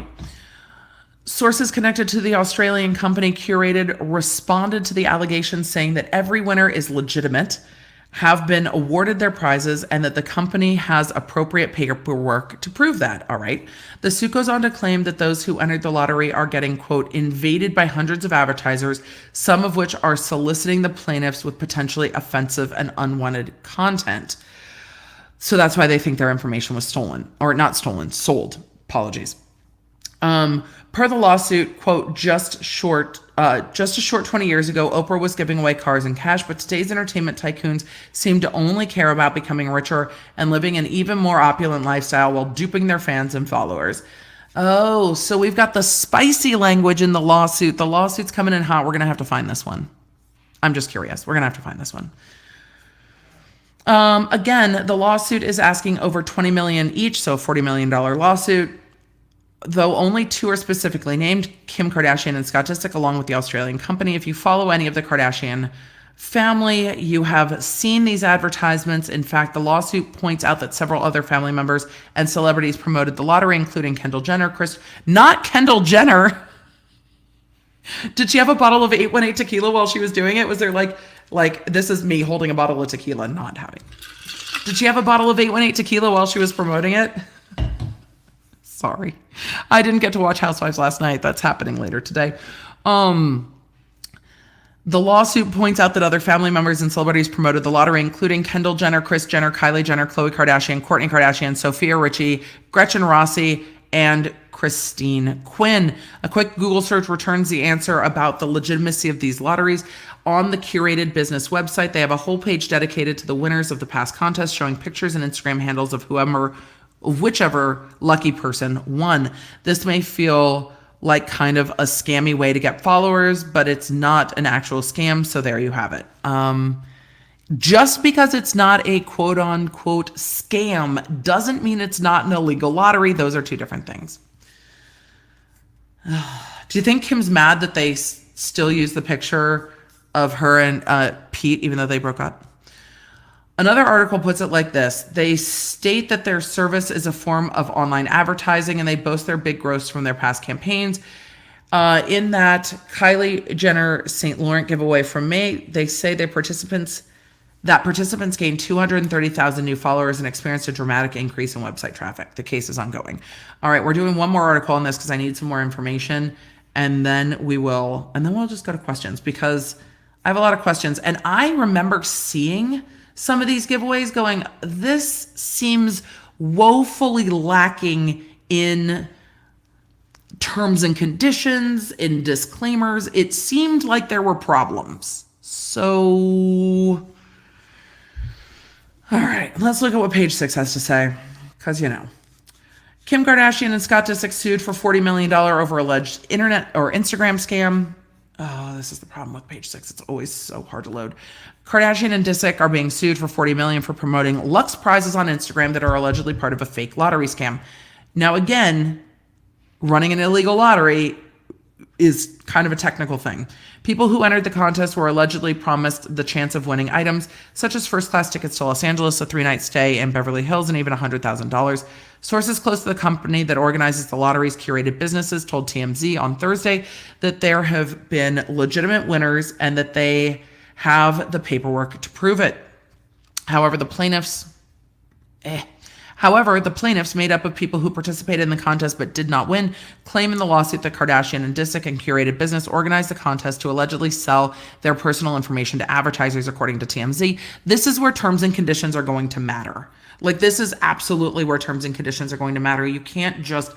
There are so many rules, especially internationally, but in the US as well, state by state. There are so many rules about taking people's information and what you're allowed to do with it when they sign up for an email list, when they participate in a giveaway, any of that. There's quite a lot of rules. I wonder if this lawsuit is signaling to the regulatory agencies or if it's trying to receive a settlement. But there are lawyers that will go after I don't know, websites of entrepreneurs and be like, this website is not compliant with these rules in this state, and sue all of them and be like, no, you need to pay. You're not compliant with these rules. I wonder if this is along the line of a law firm that goes through these types of giveaways and say, no, we're suing all of you because you're not doing it properly. And that, again, that could also signal the feds. And we know that the feds get involved in this stuff. We've seen the SEC and the FCC get involved in all kinds of influencer giveaways. It's wild. So, let's see. Let's continue. They claim to have been invaded by hundreds of advertisers, some of which are soliciting the plaintiffs with potentially offensive and unwanted content per the lawsuit. And again, I wonder if that's a lack of keeping the data secure or if that's selling the data. So, Disick is alleged to be the main organizer of the lotteries. Well, it sounds like the company was the main organizer. And celebrities like Kardashian, her family members, Khloe, Kourtney, Kris, Kylie, have helped promote it to their millions of followers on Instagram. I remember these photos on social. I remember a lot of these. So I remember a lot of these coming up. Do you guys remember these from the social medias? That was not part of this. There were tons of these on everybody's pages. However, the Flip It Like Disick star, I forgot that Flip It Like Disick exists. Not to be shady, I just forgot it existed. The Flip It Like Disick star and Skims founder are the only stars named in the suit, according to TMZ. The plaintiffs are reportedly seeking $20 million from each defendant. Reps have not been reached for comment. The Australian-based company explains on its website how the process works. So they're saying not a scam. It doesn't mean it wasn't promoted improperly. Under the question, how is the winner selected? Curated Business responds, we engage the services of a third-party facilitator to conduct a random draw of all eligible entrants. They are Australian government approved and compliant as required by Australian law. We also engage the services of fully qualified independent and securitier to oversee the random draw. But if you're hosting this outside of Australia, you also have to adhere to the laws in the US. I wonder if the Australian laws are more strict, so thereby the US laws would automatically be adhered to. It'll be interesting to see what happens and whether or not this is a, hey, you technically did it wrong, or whether this was a larger problem, because it really could be a, hey, there weren't adequate terms and conditions. So if this was a worldwide entry, there's a lot of room for these types of things to go completely awry. It's not uncommon. So $40 million lawsuit looks like a class action. I will pull the documents if you guys are more interested. If you're just like, oh, okay, we'd rather talk about Ray J, then we'll talk about Ray J. If that's what you all rather talk about, we'll do it. Because you know what? We're community driven here. We love the pop culture. We're community driven. And that's what it is. So we'll see. We'll see if that's more of a regulatory lawsuit or if the plaintiffs were really harmed. The plaintiffs are like, we're getting spam. So if this was illegally sold, that's going to be different. I really want to see what they're suing under for the use illegally sold my information. I wonder what cause of action they would put that under. Probably privacy rights, but we will have to see. So, let's see. I think that is the end of what we were going to cover today. All right.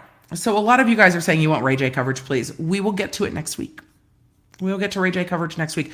I had more research to do, which is this and Ray J. Ray J shared his contract on Instagram. I'll go find it, and I'll go find it because that'll be interesting. But like both. Okay, we could do both.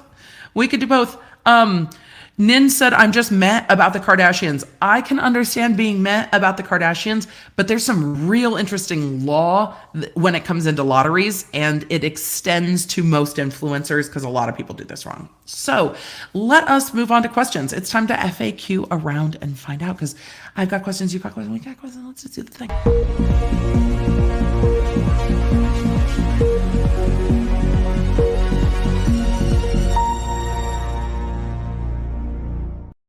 We have questions. I should probably put on my lip gloss.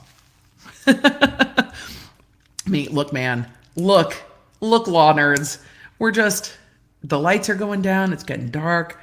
I got to finish packing, get to the airport, but not before we do questions. Questions are my favorite. And now I can make my screen big so I can actually read the questions better. And we'll get into it. But there's some real interesting law that is coming up in all of this. So that. What's going to happen with the Alec Baldwin case? I have not seen the DA do anything.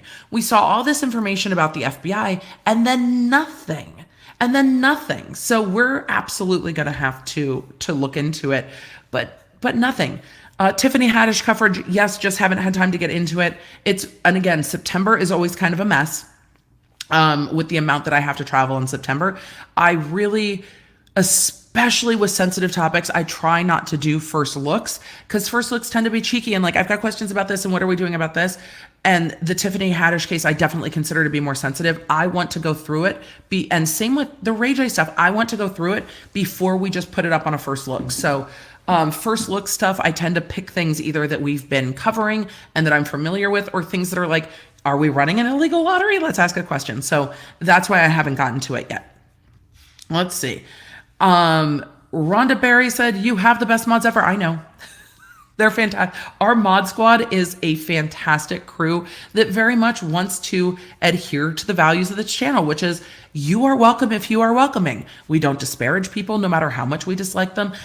We live by the don't be a dick. We're really just trying to have conversations, even when we're talking about people that we don't like. We have to learn how to have a conversation about the things that we did, aside from personal attacks on people. It's very hard, James Spears. It's very hard to have these conversations, but we all managed to do it, and I think it's worth having a conversation.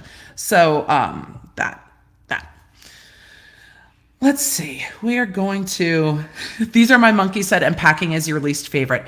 Yes. However, when I'm already at the location, like this Airbnb, packing is much easier because it is a very finite amount of shit, because it's just putting back in what I've already brought, so I don't have to make decisions. I don't think it's packing. I think it's all the decision making. Because again, ADHD, executive functioning, is tough. So it's the decision making more than it's necessarily the packing. Sarah said, I remember seeing those pics on the Kardashians' Instagram pages and thought it seemed sus. I did too. I was like, how are they giving, like, this wasn't the only one. The one they showed with Kim Kardashian, there were ones with other family members with like a ton of like Vuitton boxes or Gucci boxes up to the ceiling. And I'm like, what are they doing? And what surprises me the most, I guess, about the Kardashians is a family that has so many product lines, so many verticals of revenue.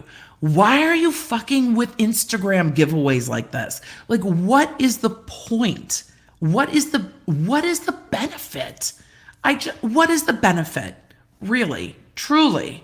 Murdaugh, we just did Murdaugh like a week ago. We will circle back on Murdaugh. I want to see if there's any more information on the water that they were dredging up. So that I want to absolutely see. Question, we've been meaning to get to this. How were the Dirty Dough cookies look?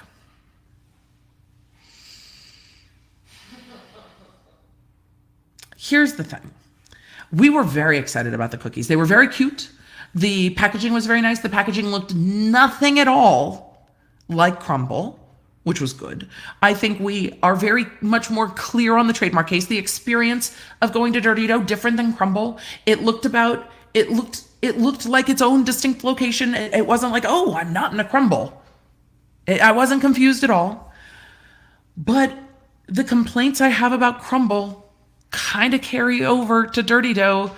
A lot of the cookies were kind of undercooked, and they were just not for me. They're just not my favorite. And I don't think that that's Dirty Dough's fault. I don't love the Crumble ones either. The flavors seemed like they would be fun. Some of them tasted a bit more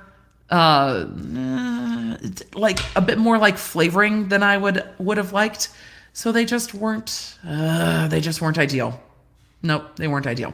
There was a peanut butter one that I thought was quite good, but they are also very, very, very sweet. And the insides are very, very soft. It's just, they weren't my favorite. In fact, of the whole squad, and this was squad after drinking, the whole squad was just like, these are unfortunate.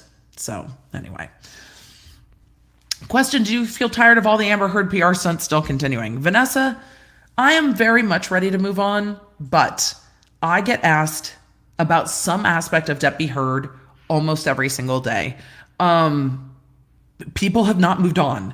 The media has not moved on. I don't know why the media has not moved on. What I was very much hoping is after we covered the post-trial motions, like the motion for judgment notwithstanding a verdict and stuff like that, that it would just kind of stop until the appeals were filed. And that's not what happened at all. And I don't know why. Like, I don't know why it is still going. I find personally the insurance litigation fascinating. Like, I am in on the insurance litigation. You've got two insurers fighting over, who's responsible for what, and duty to defend, and negligence versus intentional torts. And then there's one of the insurers is suing the insured, and you've got emails back and forth where Elaine is like elbowing out the other attorney, and now Elaine's lawyered up. Like, fascinating stuff going on with the insurance. But also, once you've covered it once, it's like, okay, let's move on. But hardly any headlines are covering what's going on with the insurance stuff. I don't think that the media is as fascinated by it as maybe us law nerds are. Fascinating. but there's continual coverage over like the internet's reaction to Depp v. Heard. So now all the coverage is coverage covering the coverage. And I'm like, why? Why is there drama on coverage covering the coverage? Why is there coverage of the coverage? I don't understand. I'm so ready. I'm so ready to keep moving on. There's so many cases. You guys have asked me so much in the comments, and we're going to get to more of them, about other cases. We have a lot to cover in Haley Page. Haven't gotten back to it yet. The Tiffany Haddish stuff is wild. Haven't gotten to it yet. The Ray J thing, I need to do more research, but I get asked about it on the daily. Twitter, Elon Musk, and the whistleblower, and how the whistleblower impacted or potentially impacted that ongoing litigation. Need to know, want to know. Covers a platform. I'm always interested in what's going on with the platforms. So, with that, question from Kevin. Any filings by Def Noodles? I've been hearing whisperings about legal action against his former assistant. I think that's ill-advised. But no, I haven't seen any legal filings. I'm sure that if a lot of people threaten lawsuits, people threaten litigation and legal action all the time. People have to ask how much they're spending versus what they're going to get. Anyone can say they're suing anyone. Anyone can sue anyone for anything. It doesn't mean they'll win. I have not seen it. If there are filings, I'm sure the internet will be apprised of it at some point and we will cover it. Let's see. I'm going to get to a few more questions. We're going to get to super chats. We're going to go back and forth. Let's see. Questions. Any updates on Jeff versus David? No, none.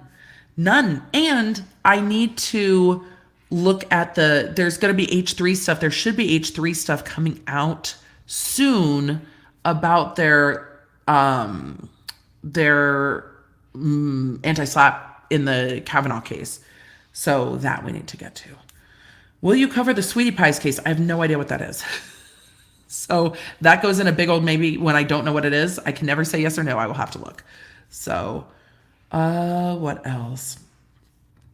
Coming in late in Arizona. Glad you had great weather. We did have great weather. I thought it was great.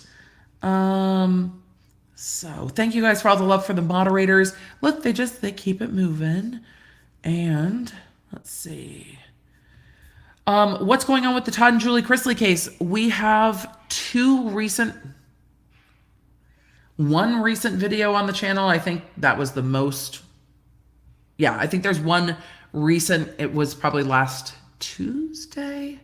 I've been traveling a lot, so the days are all mushy, but you will find the update on their motion for new trial. The government should be responding here shortly, and then we will be circling back to it. So what's going on with it now? The last thing that happened, which I updated, I think I updated just on social media. I don't think we talked about it here. We might have talked about it here, but I might not remember. Their sentencing date got pushed back on agreement, which is going to give them more time to argue the motion for new trial. So their sentencing has been pushed to the end of November. So that's the latest that happened with that. And that's not a weird thing at all, especially when they're out of custody. So let's see. So have you seen Def Noodle's lawsuit against his assistant? I haven't seen anything filed. If it's been filed, let me know. If it gets filed, I'll cover it if you guys want me to cover it. So let's see. Yatix, what is the benefit? Clicks, views, and ads for money. I don't know what the benefit is with the Kardashians doing those kind of giveaways. I have no idea. I have no idea why they would do that. I think it's high risk. I think it's very high risk, very low reward for them. And at some point you would think that high risk, low reward is not where they would want to be. I would think low risk is where they would want to be. That's what I would think, but I don't know. So Kayla Dan said, LOL, they were mediocre. Do you like Crumble better? I didn't really like Crumble either, is the thing. I think that this whole genre of cookies that are kind of slightly undercooked and very big and very thick, I think maybe they're just not for me. Maybe I'm just look, can we just make some Toll House chocolate chip cookies? It's maybe I'm just too Gen X to get the cookie thing. I don't know. They're really just truly not my favorite. So do I think that the Dirty Dough cookies were not as good as Crumble? No, I don't enjoy Crumble either. They're not. They were very pretty. I thought the peanut butter ones were quite good, but I don't know the rest of it. You should check out Insomnia cookies. I enjoyed Insomnia cookies in college. So that's my memory of those. Let's see. Did you see DirecTV football and Real Housewives commercial? No, I did not. But if you tag me in something, I will look for it, or you can send it to my email. Question, Kardashian equals Ponzi scheme. No. Like the family? This is a Miranda. When I lean into the clickbaitiness of the internet, which eventually will happen, teasing, Kardashian family or like RICO organization, at some point that's going to be that, like, is it just really a crime family? I'm teasing, of course, but no, they're alleging it's an illegal lottery, very different than a Ponzi scheme. So, no. Anyway, so people are saying, I love a good soft cookie. That's it.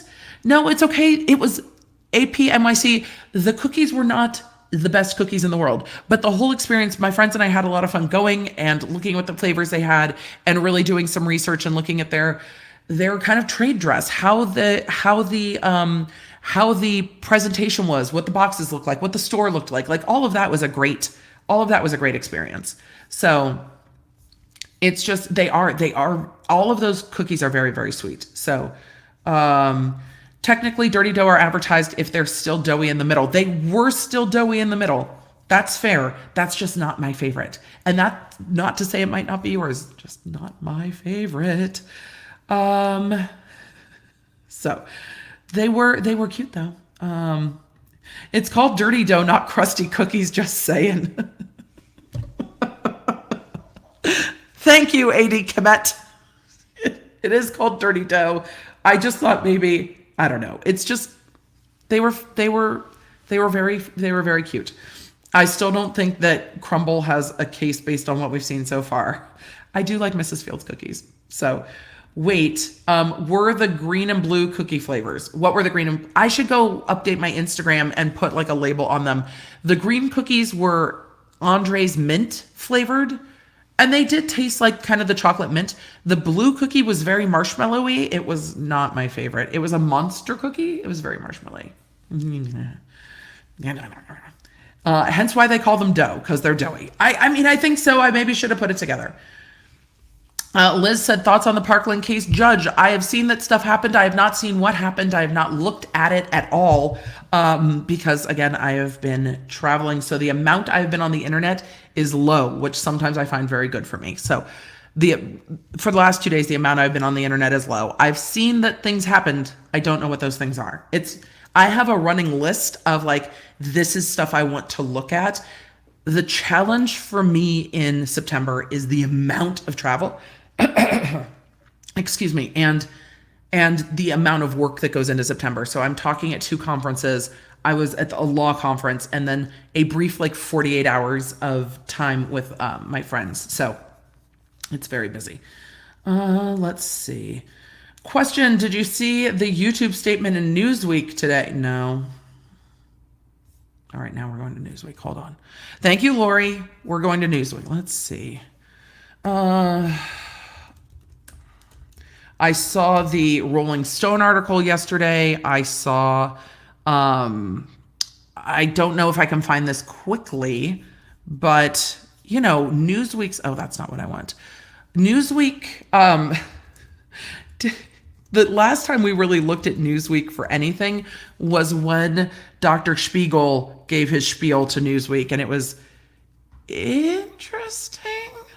Let me see if I can find this real quick in their search. If I cannot find this real quick in their search, I will go scour the internet for it and then come back. Let's see.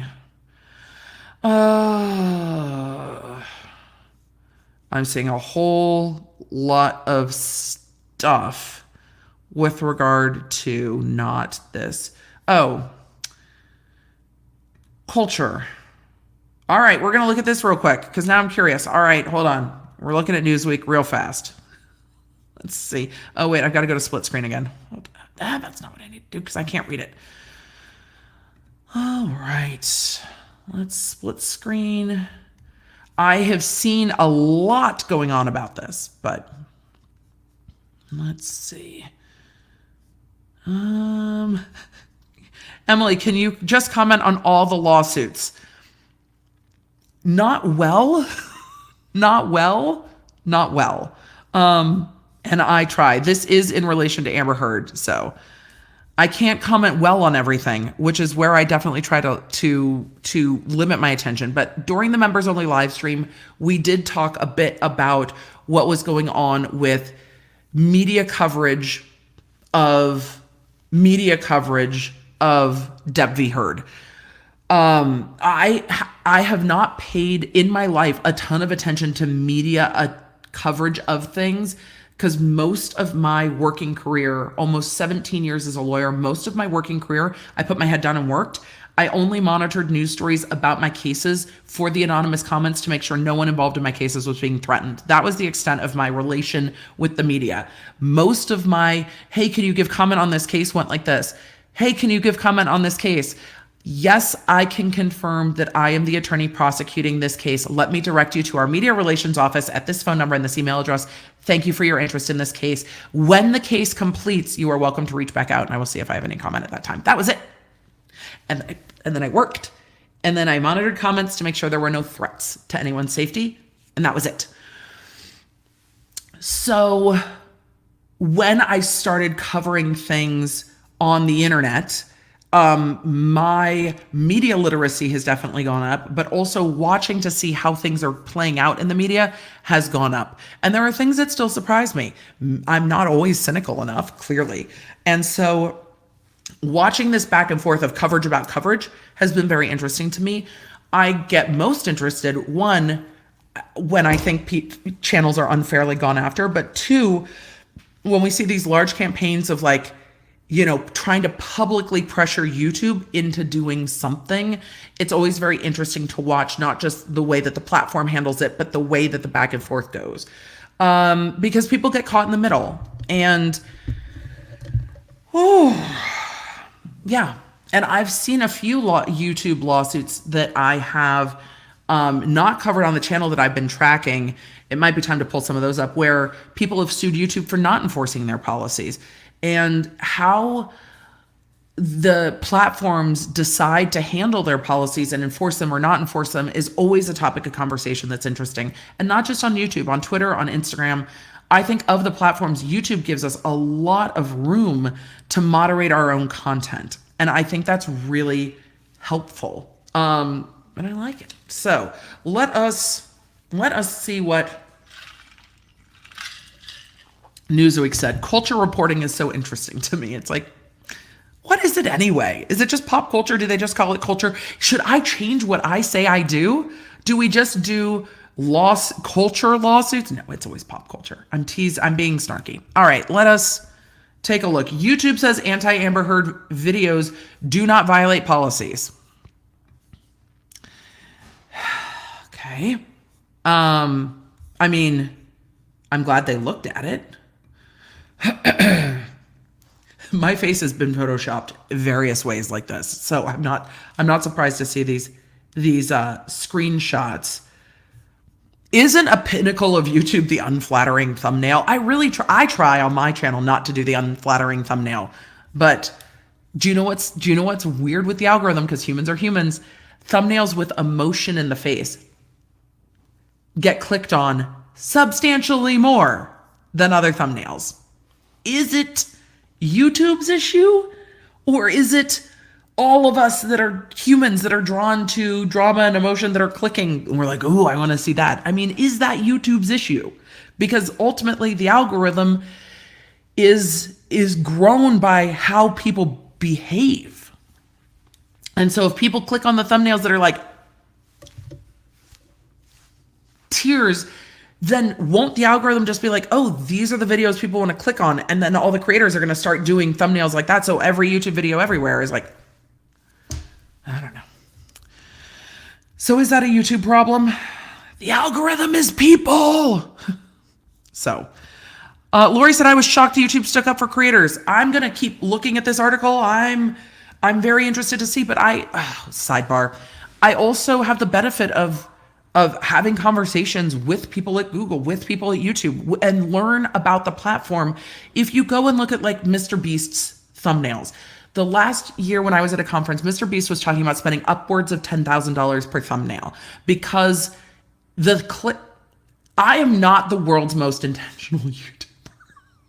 Let's just put that out there. My thumbnails use a lot of the, like, this is the person I'm talking about. This is the topic. This is me. Could my click-through rate on my videos be better if I spent more time and energy in thumbnails? Probably. Have I been spending most of my time and energy on reading lawsuits and creating content? Yeah. But when I learn from someone like Mr. Beast and look at the way he puts the money towards those thumbnails, it's why he has videos with, tens of millions of views and 100 million subscribers on his channel. If you don't get to watch the video, you're not continuing to create. So you've got to put it into the thumbnail so that you can get people to click through. But the algorithm learns the types of thumbnails people click on more. It's like, oh, people click on this versus that. People click on this versus that. And then when they see what people are clicking on more, the algorithm shows you videos like that more. And in your back end, you can see how well the different thumbnails do. Creators regularly update thumbnails to get a video to perform better because it's like, oh, people aren't clicking through this video. The thumbnail's not conveying the information. The amount of time, even MKBHD, who by the way is one of my favorite tech creators, I really like the way he does content, but I want to know how he has time to also be like a professional Frisbee player. I'm so curious. But MKBHD talks about the amount of time he now spends on thumbnails versus what he used to do. And we're seeing that because the click-through rate is what makes a video successful. And the way a video grows is how it will continue to grow, blah, blah, blah, blah, blah. So if the thumbnails look a certain way and that's what's getting click-throughs, that's because that's what the audience is clicking and that's how the algorithm works. But anyway, the algorithm is geared towards people. And this is the same with trailers, like movie trailers. Movie trailers are never boring. Movie trailers are in a world where everything was miserable. Then there was this amazing thing, and then there was this amazing thing. Swell music, drama, date. Like, that's what your thumbnail has to be. It has to be a trailer. Trailers do the same things. All right, I swooped back off of my sidebar. YouTube says anti-Amber Heard videos do not violate policies. I'm sure that the internet is melting over this. When did this happen? This happened yesterday. I didn't see this yesterday. Did the internet melt? Did it happen? Did I miss it? I was at a concert. Did it melt? YouTube has said that a channel on the platform that posts videos dedicated to anti-Amber Heard content does not violate its community guidelines. Wait, are they talking about Tug? They're not talking about Tug. The channel is called Just In, but appears to have formerly been named Film Streak.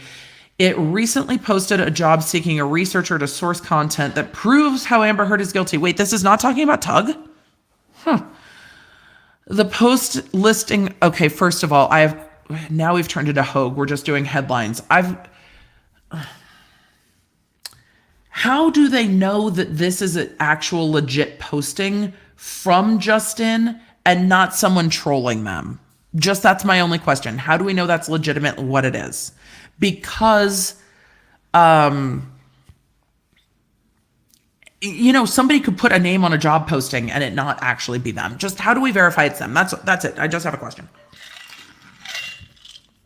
All right. It recently posted a job purportedly seeking a researcher to source content that, quote, proves how guilty Amber Heard is. I mean, just watch the trial. It's okay. Just watch the trial. And again, the trial wasn't about I have issues with everything. The trial wasn't about proving Amber Heard guilty of anything. The trial was, did she defame him or not? That's liability, but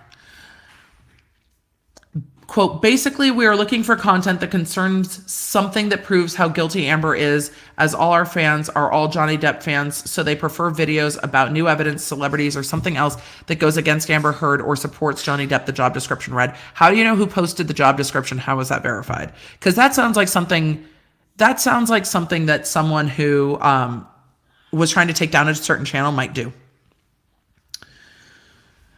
Depp sued Heard for defamation after she wrote a 2018 WAPO op-ed, we know. Videos on the channel contain titles such as Amber seeks out sex worker to help pay her debt to Johnny. Okay. New rumor, Amber Heard's baby was only a PR stunt to gain pity. I mean, okay. It's not her. Okay. Videos on the channel contain, all right, we heard that. At the time of this writing, Just In has posted 13 anti-Heard videos on YouTube within the last 24 hours. I mean, that seems excessive. But again, you're allowed to post things. You can't post things that are defamatory. You can't post things that are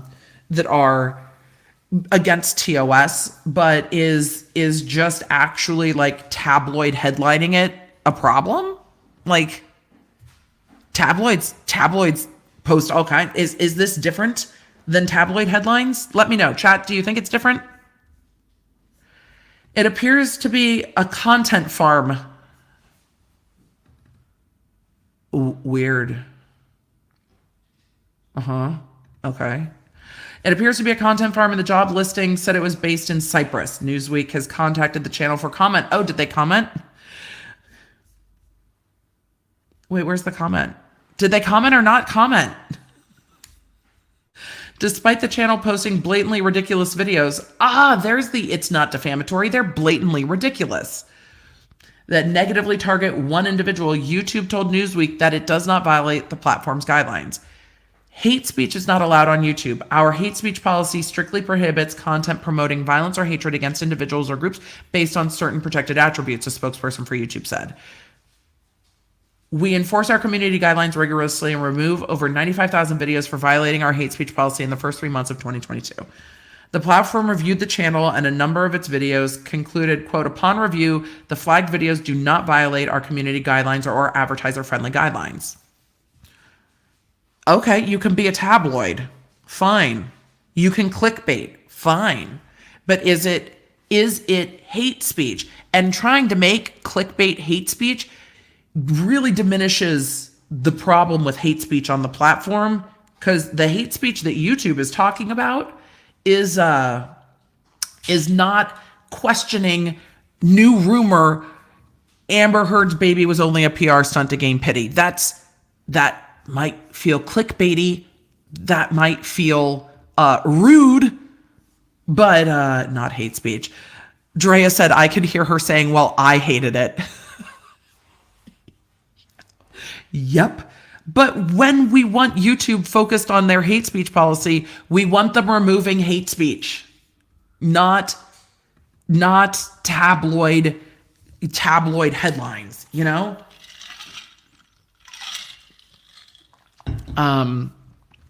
Verna said they post a headline and a picture, and when you pull it up, it's not what they say it will be. Well, then the channel is going to die, because if you just clickbait and don't deliver, people will stop watching your videos.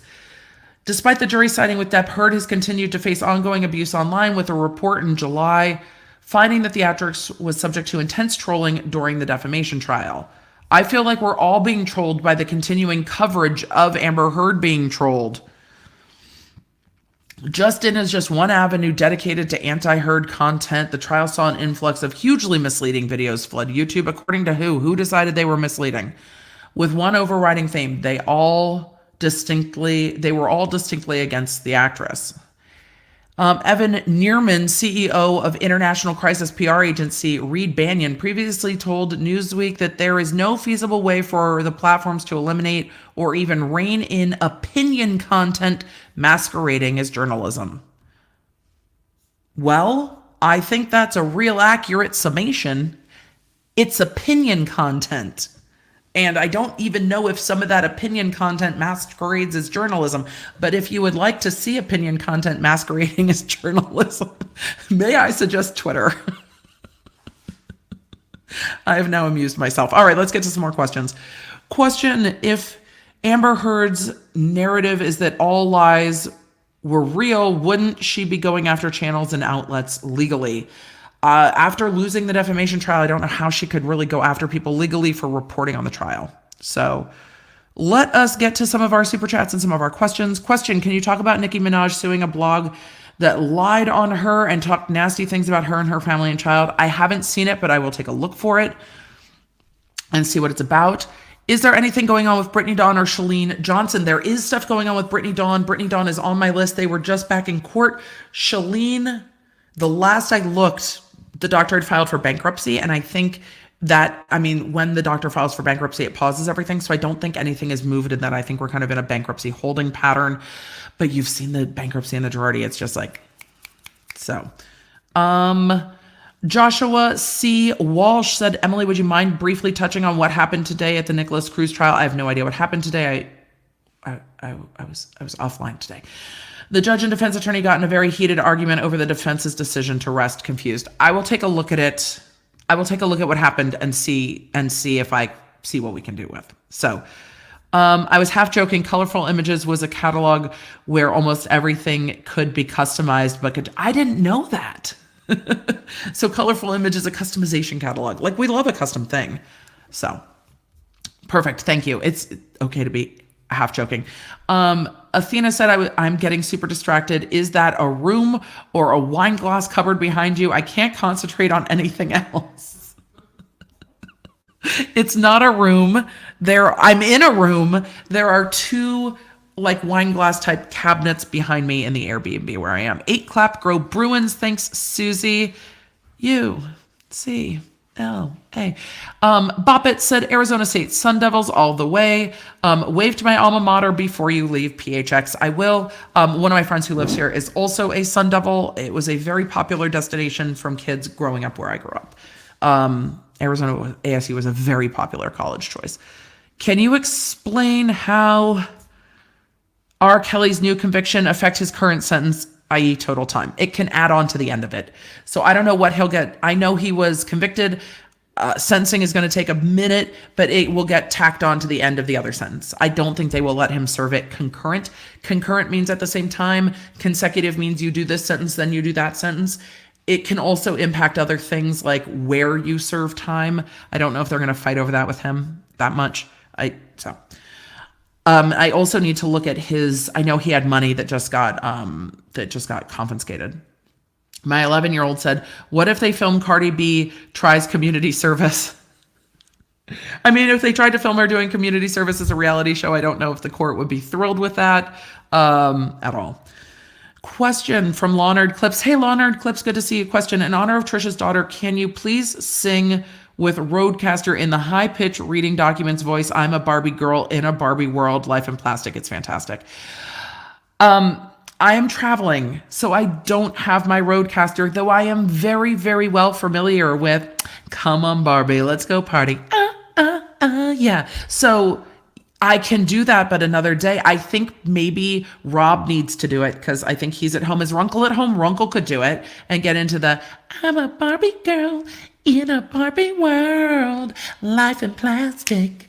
It's fantastic. That's the best I can do. I was at a concert all night. That's also not my register at all. I also truly can't sing. Emily, my husband is a plaintiff's attorney and he is very impressed by how much I have learned from you. I pulled out motions in limine and he was shocked. I love this so much. Look, my husband will come to me and say things like, I was listening to this podcast and they said blah, blah, blah, blah, blah, blah, blah. And I'm like, bro, we have had this conversation. Sometimes it just comes better from a third party. So I'm so glad that now you and your husband can discuss work and you're like, yeah, so did you file a motion to not delete your shit? You'll be like, what? You'll be like, oh, I'm sorry. Let me explain it to you. That means have you gotten the notice to preserve sent out yet on this litigation? But I love it. I absolutely love it.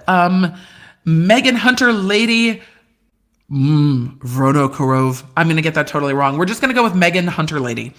I got a quote unquote undead apocalypse machete a few years ago and I managed to slice my finger while it was still in the plastic covering. That's terrifying. But I also love an undead apocalypse machete. I think it's a wise thing to have in one's home. You just have to be able to wield it. So Tea Time said, Emily D. Baker is totally lacking on understanding of good to better athletes that work very hard to represent their school and don't have lots of money. No, I completely understand it. It's part of why the college admission scandal pissed me off so much. I was a D1 college athlete in a sport that gets literally zero of the money. So I totally get the value that athletes bring to the school. It's why I was so pissed that parents were paying to take the spots of athletes to get admitted to schools by paying to have their kids fake being athletes. Teams only get so many spots. No, I get it. It's part of why I was so mad. If that did not come across clearly tonight, it's because I've talked about this quite a lot and I don't always repeat myself. We love Mod Love. Thank you. Any chance you will do an Elon Musk and Twister fight? I want to see Elon Musk fight a Twister. I want that to happen. He has to say cow and it has to go by twice. No, I want to see Elon Musk fight a Twister. I think you mean Twitter, and that's totally fair. I will be. Or the Tesla autopilot driving lawsuit. I will look into it because I actually have experienced Tesla auto driving. So yes, there's Musk stuff I've been wanting to cover. What I hate is trying to cover anything Twitter ends up getting divisive. But I'm always, how the platforms are working in this world is something I'm very deeply interested in. We miss you. Fred and George catnip tip. You're welcome. I can't wait to see Fred and George in the morning. Question. What was the plea deal for Cardi B? Did they release it? 15 days community service and a stay away order. And I covered that in the article. So 15 days community service and a stay away order on 2 misdemeanors. It didn't say probation time. I can't imagine there wouldn't be some type of supervision during the course of the stay away, but it didn't say that. Branda said, I run IG giveaways 0.0. Many of us nail folks do. So do the companies. How do we get compliant? There are a lot of third-party giveaway companies that handle the compliance. So it depends on how you're running the giveaway. There have got to be some of the lawyers that cover entrepreneurship that cover this. I used to talk about it, but I have not looked into the updated rules, and things change, and I never want to give legal advice other than there are a lot of rules, but there are giveaway companies that make them compliant, but you just have to be very, very, very, very clear in the way you do it. So yes, you need to know how to do it. Sandra said, did you see about Brett Favre? No, I did not. I did see that Blake Lively announced that she was pregnant, but I did not see anything about Brett Favre. Samantha said, what is trial management specifically in a federal criminal trial? It is generally set as a calendaring item to talk to the lawyers about how many witnesses they have, how much time they're going to take, what's going to happen next, make sure they're on track to go to trial, and make sure that they have timing. So it's literally a management hearing with the attorneys to talk about what's going on in trial or when they're going to trial, if they're ready to go to trial and things like that. You don't want to waste the court's time ever. Question, could MSM interest in Amber Heard, Johnny Depp be that they were questioned about their authenticity?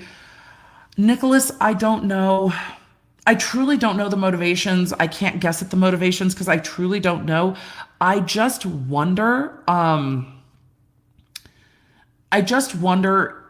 if they're leaning into coverage of it because it's still gaining a lot of interest.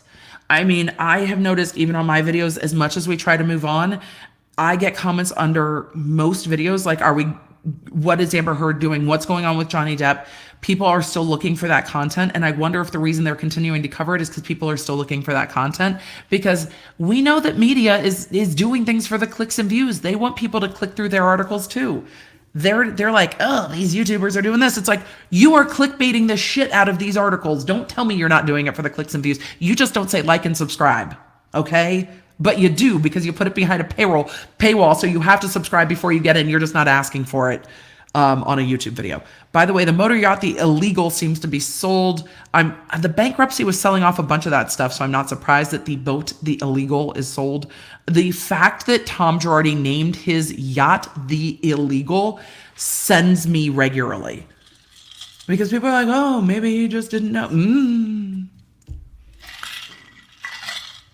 Also, if your spouse is a super famous lawyer standing up for the rights of people, wouldn't you question why they would want to name their boat the illegal? Wouldn't you want to know? Like, I would want to know. I have questions.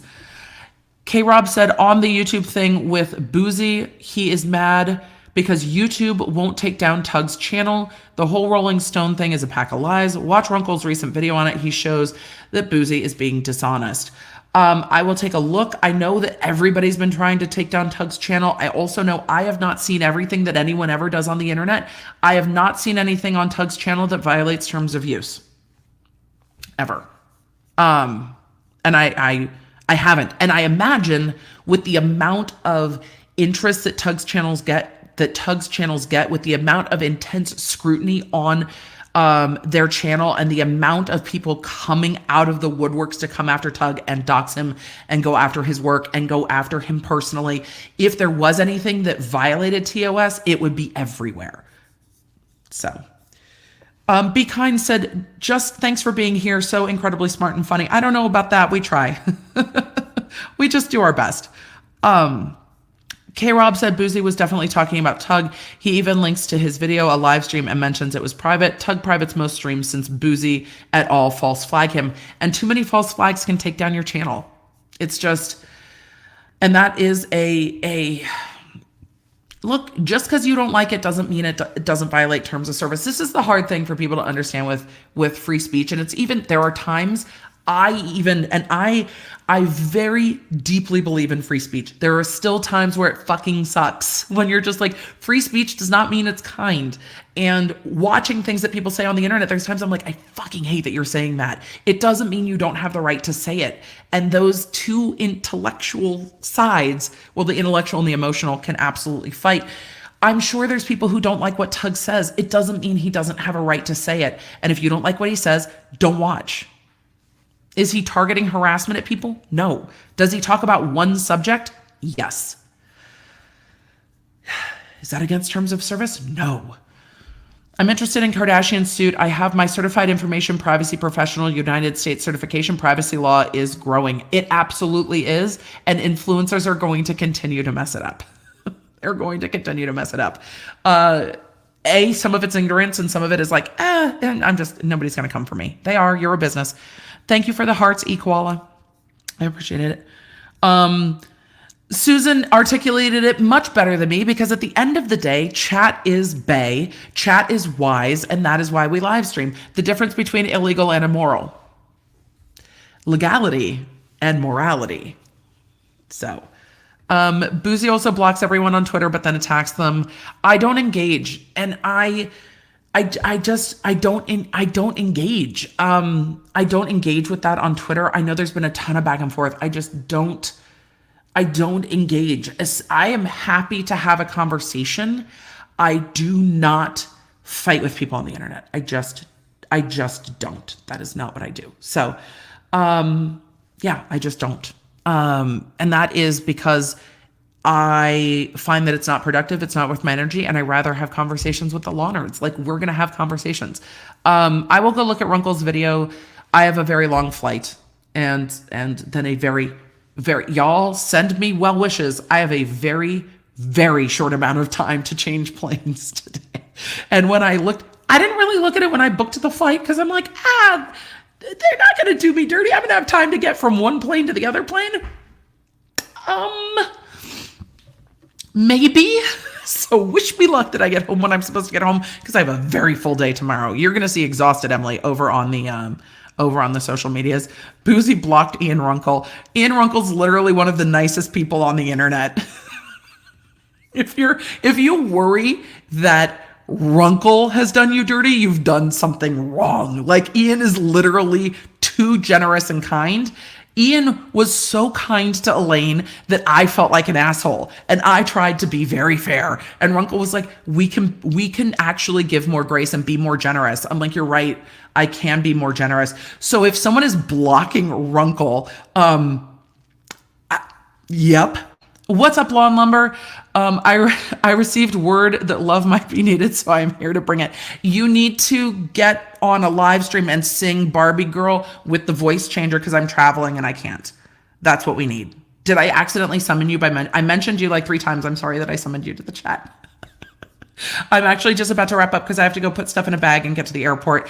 But yes, I have a very short connection and I think that Delta's like, girl, sometimes we just like to make you run for it. Like, you're going to value it so much more if you have to work for it. I'm like, I don't value it when I'm like sweating and huffing and puffing through an airport. Like, it's not my best look. I'm going to have to ask the flight crew to be like, hey, I have a very tight connection. Can you help me just get out. Because what I hate to do is be like, I have a connection.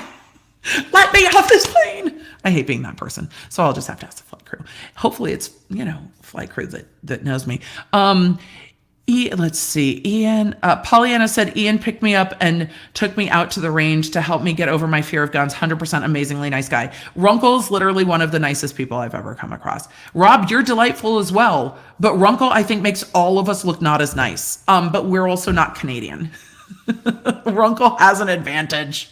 He has an advantage. All right, you guys, thank you for all the best wishes at the airports. Trains are so much nicer than planes. Jay, I agree. Unfortunately, I cannot train everywhere I need to go. Delta be like, girl, it's time for your cardio. Yeah, and I'm like, nah. I danced at a concert last night. All of my concert muscles hurt. Like, I did my cardio. I did lots of water polo egg beatering in the pool today so I wouldn't spill my White Claw. I have exercised. And I'm pretty sure this is a fruit flavor. I've exercised and eaten fruit today. Like, give me a break, Delta. I've done the things. Runkle helped me get over my fear of firearms. LOL. I had a friend take me to the range. See, and you know what? I love that. Runkle's a good human. And so many of the people I've met through this amazing internet thing that we do, including this community, are good humans. I love it. What I hate the most is when the few that want to be divisive spiral everything out of control, because we have a great community of good humans and I love being here. So thank you. Jen K said, thank you for keeping me company while recovering. You are welcome. Matthew said, how much do I need to super chat to Runkle and Wood Daddy to get them sing Barbie Girl? You need to ask Leather Daddy and Wood Daddy how much it would cost to get them together to voice changer. I'm a Barbie girl in a Barbie world, life in plastic. It's fantastic. I'm going to stop with those lyrics because then I'll get demonetized. The song gets significantly darker from there. So Leather Daddy, Wood Daddy, you guys are going to have to sing. Leather Daddy, Runkle does not ever want to be called Leather Daddy, I'm sure, but he does leather work. Look, Rob started getting called Wood Daddy because he does woodwork. So yes, Leather Daddy Targaryen is how we're going about it here. Look, Law Mommy is fine with calling Leather Daddy and Wood Daddy, Leather Daddy and Wood Daddy, but they also have to approve. I'm sure it would make Runkle blush. And with that, Rob could do it tomorrow on Friday Night Frenzy. I think we have a perfectly brilliant plan. Rob, there you go. Hugo, question, will you be covering the updates in the Trevor Bauer case? I have not covered it at all, but I have not taken a look at it at all. I don't always know where I intersect sports and pop culture. He's a football player, right? I'm joking. When I was in Vegas, I met a lovely guy that plays for the Chargers. And he's like, no, I play for the Chargers. I do this, and that. And I'm like, so baseball? And he just looked at me, and his friend that was with him fell out laughing. I'm like, I'm joking. I know it's a soccer team. And he was like, what? And I was like, no, I'm joking. I know who the Chargers are. Come on. It has to be funny. Law Lumber, Law Mommy. A couple times. Look, man, I go with Law Nerd, but yes, it happens. All right. I should say goodbye. Look, I must leave. Chat, I love you. Thank you for being here on a Thursday. Have a great time tomorrow on Friday. I will keep you posted. I've got a band show that happens during a sports ball game tomorrow, so that's where I will be, and a very long day of kid stuff. And then I'm back on a plane on Tuesday to head to New York to speak at People of Video, so that's where I will be. I will keep you updated. Pay attention to the socials, because the times of the streams will be like this the entire month. The thing that will be always consistent is the podcast on Wednesday. If you do not yet listen to The Emily Show on your favorite podcasting app or watch it here on YouTube, please do that. The podcast is one of those things that is deeply special to me, but I love producing for all of you. So be sure to go and follow The Emily Show on your favorite podcasting app. Leave it a review. It's regularly #1 in entertainment news in like 6 countries. Thank you so much for making it that way. And I will talk to you guys in the next one. It's time to roll the outro and say goodnight. So good night. Connect with me everywhere. I'm at the Emily D. Baker. If you guys want to join the text, just text Emily.com. If you want to join the channel, lawnerdsunite.com. Happy to have you. Support what we do here on the YouTube.